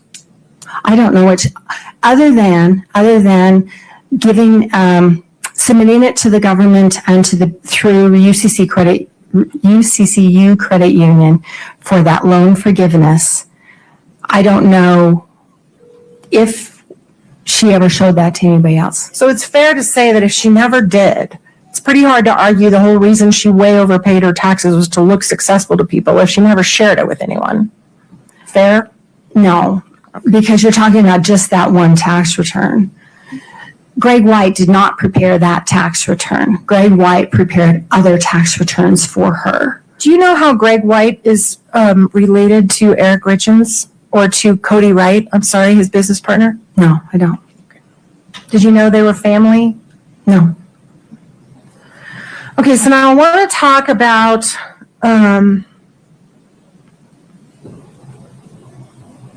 also, just very quickly, because I'm about to wrap up, but I don't want to leave this behind.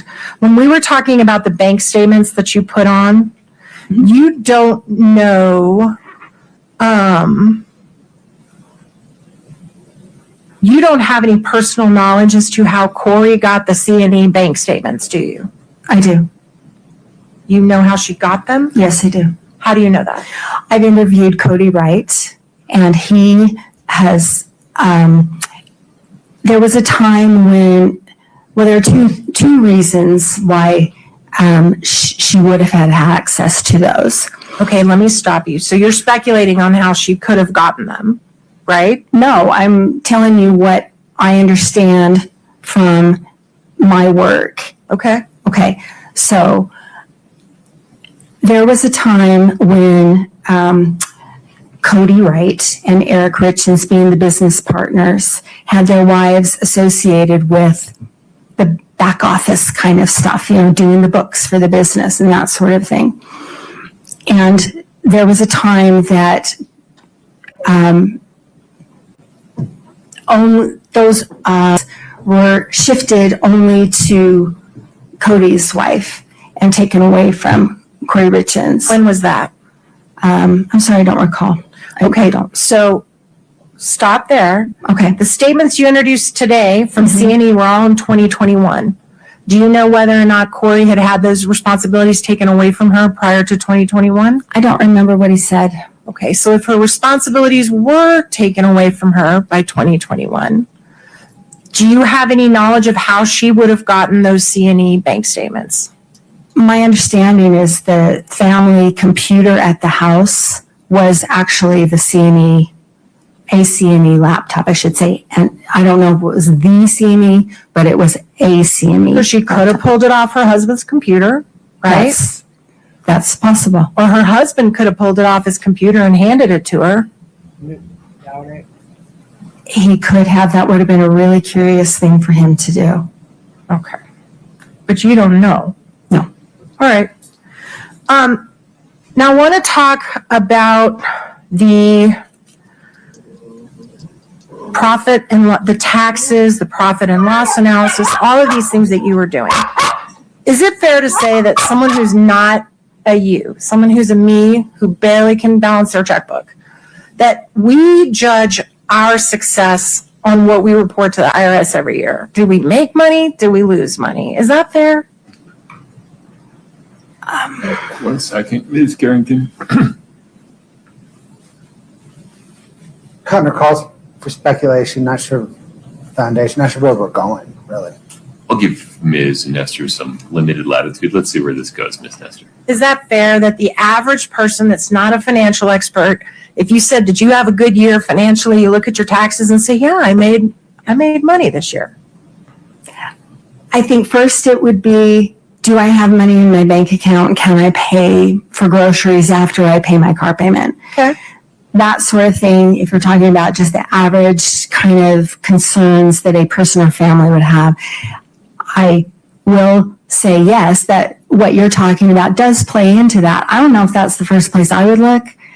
I'd look at my day-to-day, but I think I understand what you're saying, and I would say that that's part of it. Okay. Do you have any reason to believe that there was that there was some forensic financial person back in 2020, 2021, 2022, reviewing Kouri's business for her and doing what you've done here today? I doubt very much that there was much of any of that. There's no QuickBooks evidence that I can find. I have not seen any ledgers. The stuff that Kouri Richins submitted to her CPA was on spreadsheets, and it was very, very detailed. It just wasn't correct. Okay.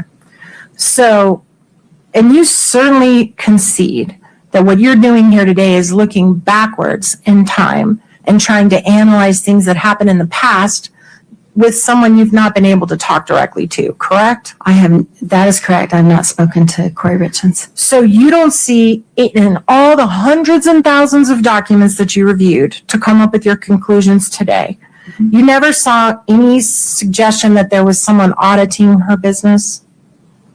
No, I think that would have been a benefit to her. Sure would have. You never saw anybody doing a profit and loss analysis by property in her company, in her business for her? No, her tax accountant was doing that based on the stuff that she gave to him. Yeah, and you said he got it wrong, right? Based on the stuff that she gave to him, sure. And you didn't see that she was conferring, you didn't see emails with financial advisors or business advisors?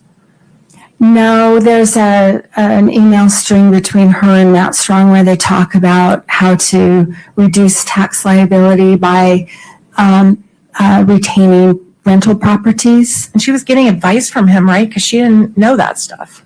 And he was helping her. I don't know why. You read the email. In that specific instance, but I'm sorry, I thought your question was a little more general. No, I think she was so busy running her business, acquiring properties, trying to fix them up, acquiring funding, capital, wherever she could grab it, that the tracking of finances was completely just not on the priority list. And you don't have any personal knowledge as to how involved Eric was with her, if she talked with him about it every night, if she talked with him about it every morning. You don't know. No, I do not. And did you even know that the day he died, he was out working on one of her properties, spreading gravel? Did you even know I do know that. Okay. And you don't know whether or not she got advice from other people besides her husband, Matt Strong. You don't know. I don't. Objection, Your Honor, misstates the testimony. Overruled. The jury can hear both pieces of what Ms. Carrington just said. And speaking of Matt Strong, there was one thing I did want to bring up. Katie, just for the witness only, Your Honor, could we please pull up Exhibit 1066? Did you review this when you were looking at all of your documents? Yes, I did. And you relied upon this in terms of making conclusions about potential rehab of the Midway Mansion? I did, absolutely. Okay, Your Honor, I move to admit Exhibit 1066. I can't, Katie, can you zoom in? I can't see what it is. Okay, from Kouri. So the bottom half is from Kouri, right? Yes, sir. And are you seeking to admit the entire thing or just the top half? Yes, sir, the entire thing.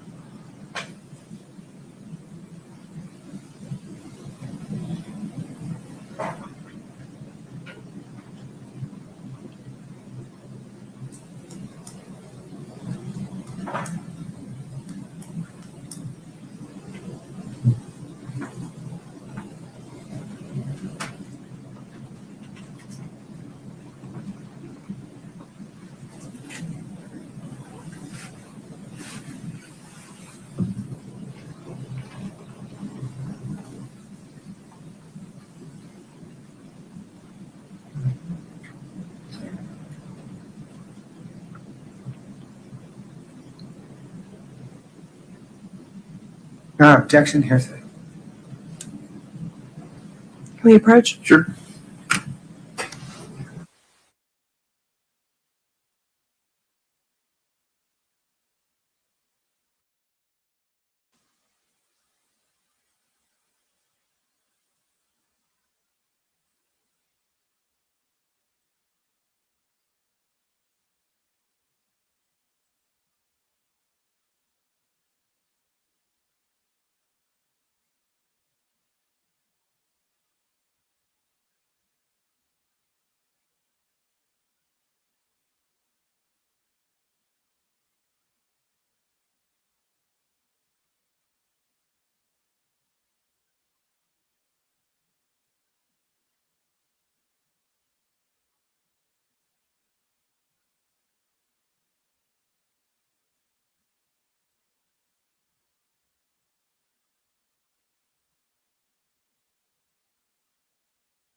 The state's hearsay objection regarding Kouri's side of this conversation is sustained.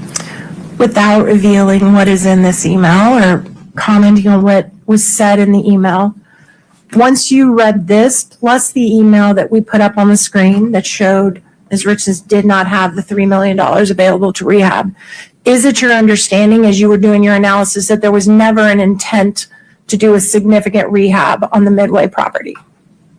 I understand that's kind of where she landed. Okay.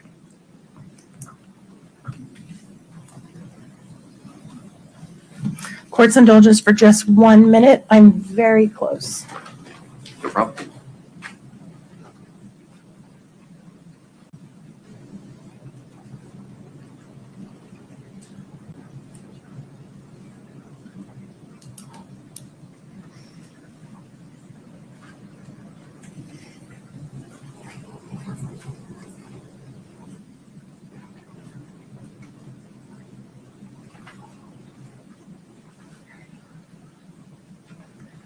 I do want to talk about one more thing before we wrap up, and that's this concept of valuation.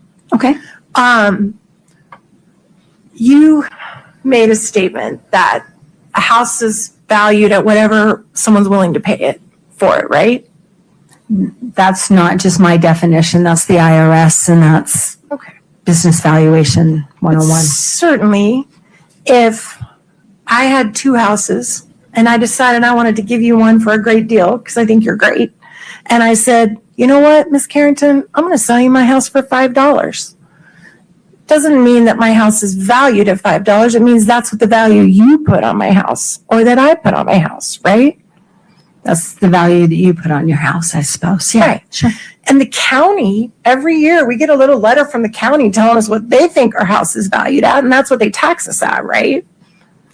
That is the assessed value. That Right. is not what they actually think it's worth, but that's the assessed value. And it's kind of a rule of thumb that the county actually does us a break and usually values it way below what it actually is, what you could sell it for. Yeah, they at least in Salt Lake County, which is the county where I'm most familiar, they do it every 4 years, and they draw it from comps, comparable properties. Right.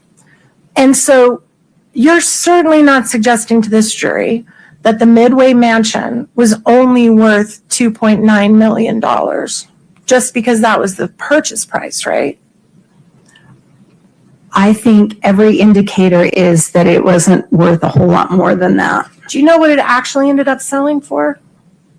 I do. How much did it actually end up selling for? It was about 3.4 million. Matt Strong sold the note. It's a complicated transaction, but Matt Strong foreclosed on it. And wait, stop right there. He foreclosed on it after Kouri was arrested, correct? It was in the works already. I think the actual notice of default was filed shortly after. After Kouri was arrested. Right, like 4 days after, but it had been coming for many months. I mean, we have to look at the totality of the circumstance. She had defaulted on this many months before, and there were indicators that this was coming one way or another. If Kouri had been able to stay till the very bitter end when the sale was made, they would have made $1.5 million. No, nowhere close. What did you just say they sold it for? He sold it. He sold the note. So this, Not the note. What did they sell the house for? but this is part of the transaction. He sold the note to the current owners. So what that meant is he sold the rights to collect on this debt from Kouri Richins. And at the time, he sold that for $3.7 million. And then it went into the trustee sale because it was foreclosed. And the Harns, the current owners, paid $3.4 million for that property. So the current owners that live in it now bought that property for $3.4 million about 2 years after Kouri bought it for $2.9. Let me do the math. They bought it so she bought it in March of 22.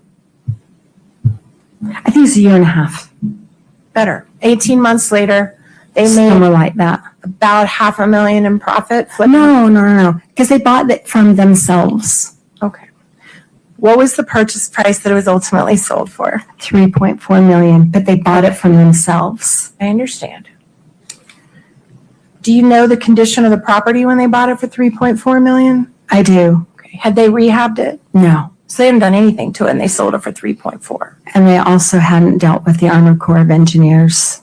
So had they been able to do all that, it would have realistically sold for more.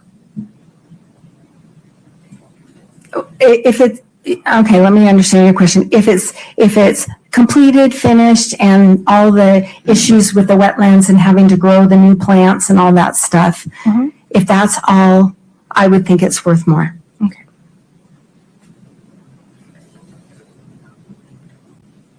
Now, you're here today to give a snapshot of a financial condition at a certain moment in time, right? No. Okay, let me rephrase it. You're here to look backwards at Kouri Richins' financial situation, right? Could you please restate that? And We're what here- time frame are you looking?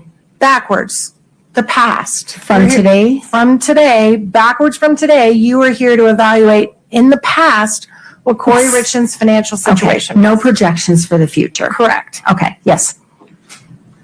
But certainly, and you're here to do that, to come up with your conclusion that at the time that Eric died, she was financially, I believe your words were, in distress. That's your conclusion. Yes. Okay. And certainly you would agree with me that every single person who's in financial distress does not opt for a solution of murder to fix their distress. Objection. Is that fair? Your objection, Mr. Bloodworth. Speculation. Sustained. Okay.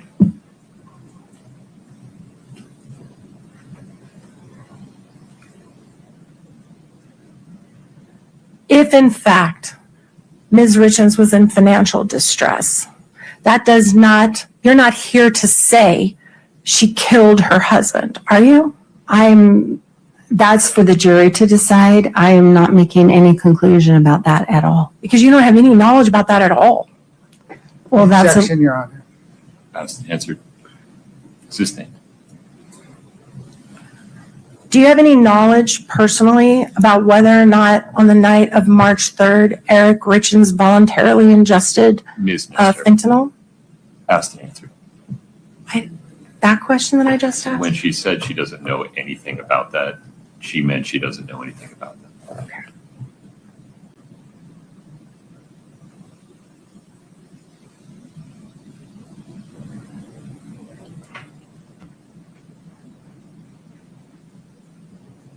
And nothing in all the 100 and some thousand pages that you reviewed, did you ever see any statement by Kouri Richins written down to anyone, to any of our investors, to anybody, saying, I know I'm going to fix this problem, I'm going to kill my husband, and they'll have plenty of money? Objection, Your Honor. Did you ever see any of that?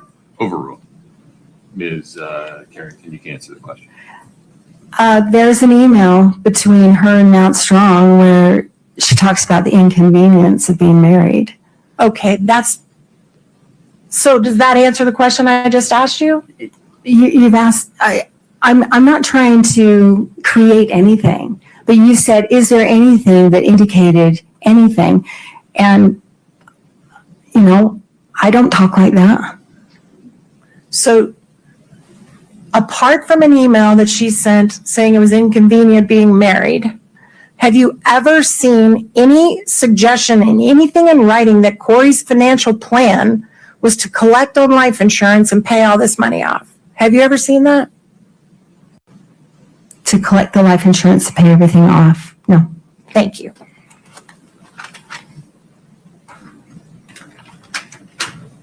Mr. Blood.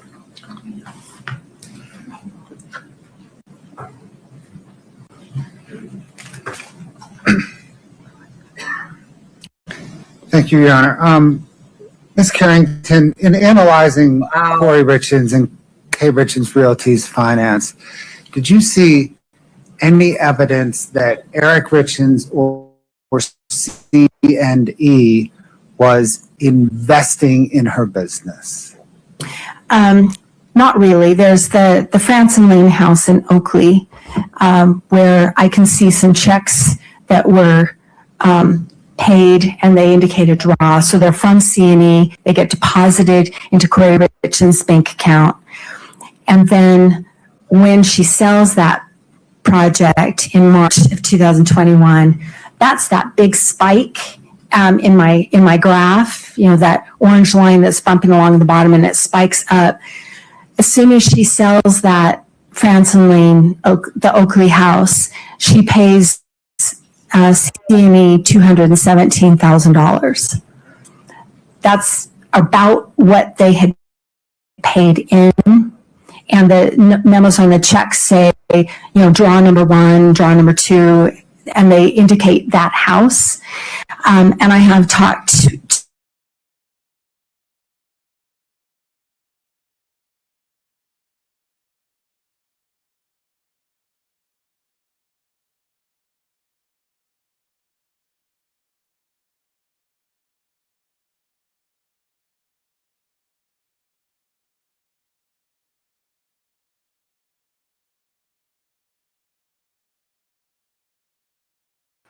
was an investor or a participant in any of the transactions. He's not on any of the bank accounts. He's not on any of the real estate documents or loans or anything like that.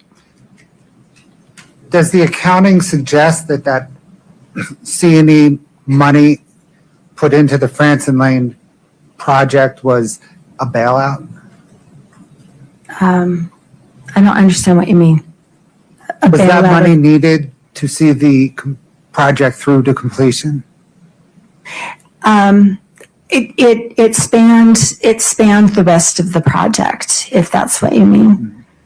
And it was significant, you know, and then they were paid $217,000, which was about, so Kouri Richins Realty and Kouri Richins got $406,000 from that, and then Kouri got $60,000 in commissions from that project. And then once that hit the bank account, other expenses, let me say that, were paid for that project, and then the 217. So whether or not that was a bailout, I don't know if that's how they would term it. But it's my understanding it was not expected as she went. Eric Richins and CNE did not expect to be participating in that project at the outset. It was somewhere in the middle. Other than that Franson Lane project, any other CNE or Eric Richins involvement in Kouri Richins or her business activities? No. Turning back to the Midway Mansion, she closed March 5th, 2022. The value was $2.9 million, but she took out $3.2 million in loans.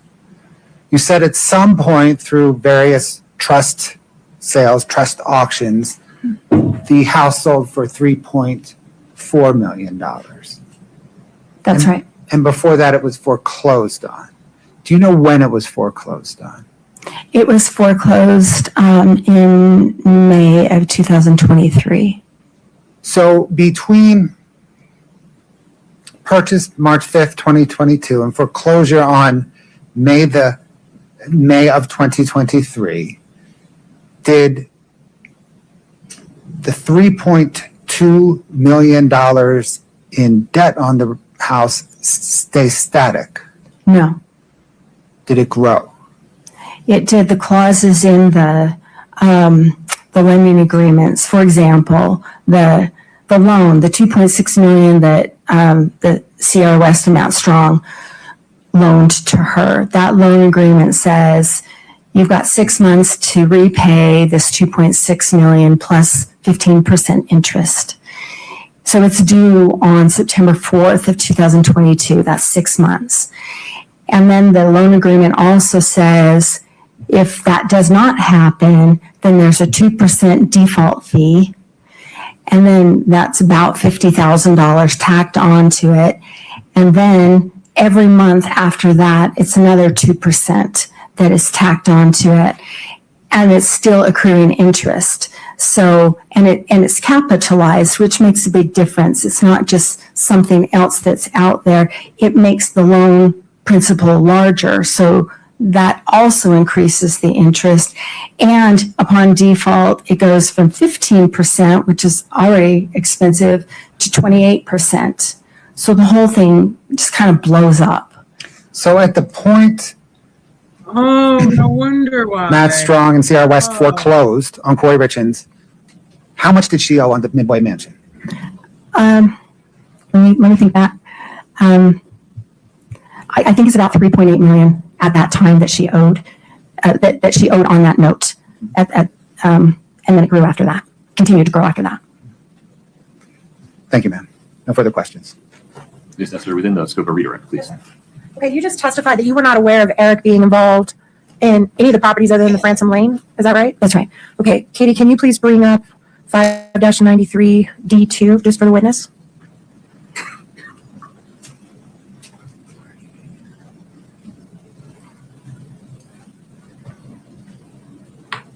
Okay.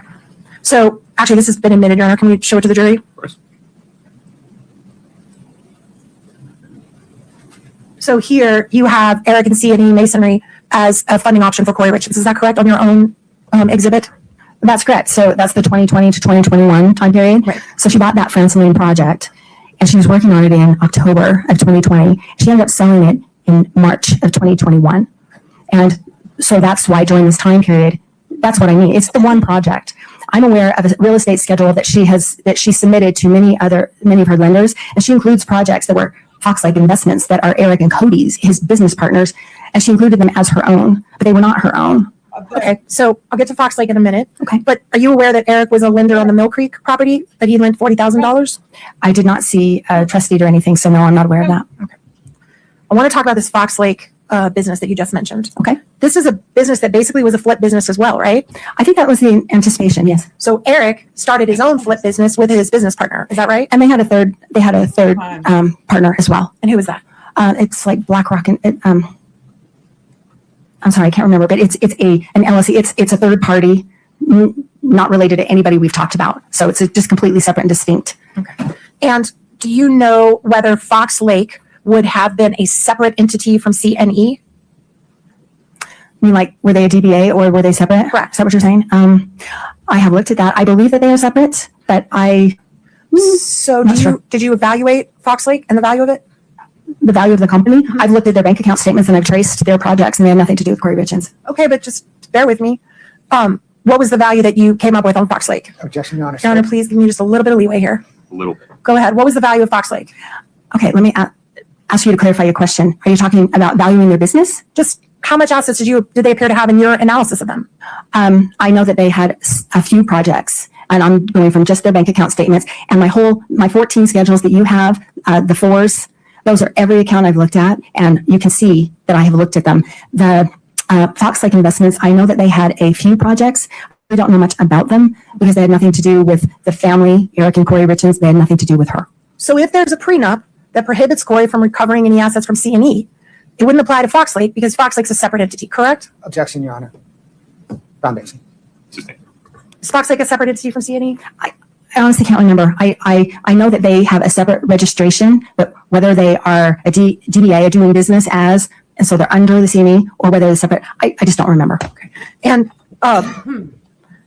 at some point, was Kouri Richins listed on the Fox Lake paperwork? I don't believe so. Okay. Did you check that? I did. All right. And you also mentioned that you traced, strike that. I need to say also, she's not a signer on the Fox Lake account. On the Bank statement, account. right. She's not. Okay. And did you, just to make sure on the accountings that we're talking about, did you ever account for cash? I'm sorry, which Cash on accountants? hand, like cash that the Richins actually had? I believe that the original inventory, but this is not in the confines of this case. Let me answer it this way. I understand that there was a safe in the garage, and I understand that there may have been a lot of cash there.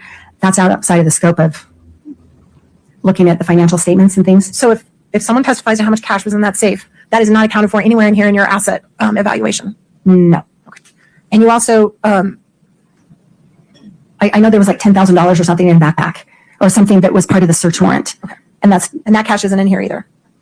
No. And also, I don't know anything about where it came from, whose it was. So no. okay. And also, did you account for Kouri Richins' life insurance policies and their cash value anywhere in your asset evaluation? No, because she's alive. Okay, but you understand that some life insurance policies you can drop down out of, right?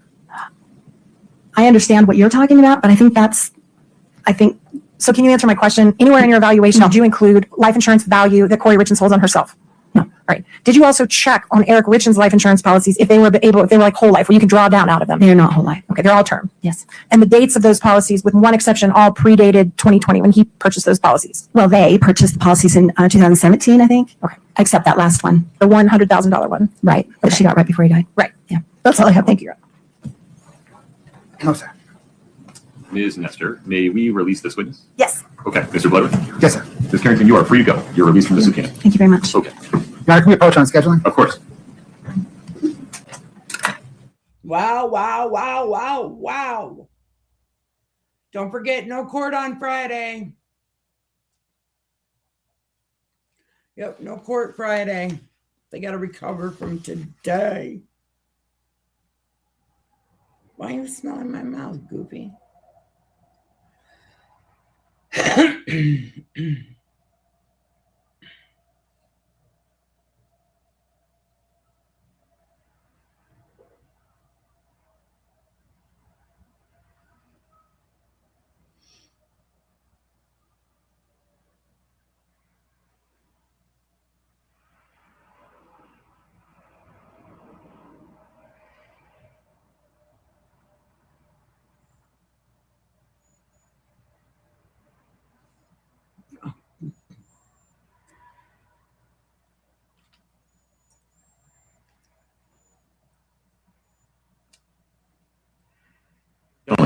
Appreciate your patience today. We're going to recess for the day. As noted, we're going to start at 9:30 a.m. tomorrow morning. I appreciate your patience with my calendar. Same warnings. These require diligence, so please be thoughtful. You have to affirmatively avoid any information regarding the case. So please affirmatively avoid watching, listening, or reading anything about the case. Please don't speak about it. Don't let anyone else speak to you about it. And please don't do any research of any kind. See you tomorrow morning at 9:30. Please rise for the jury.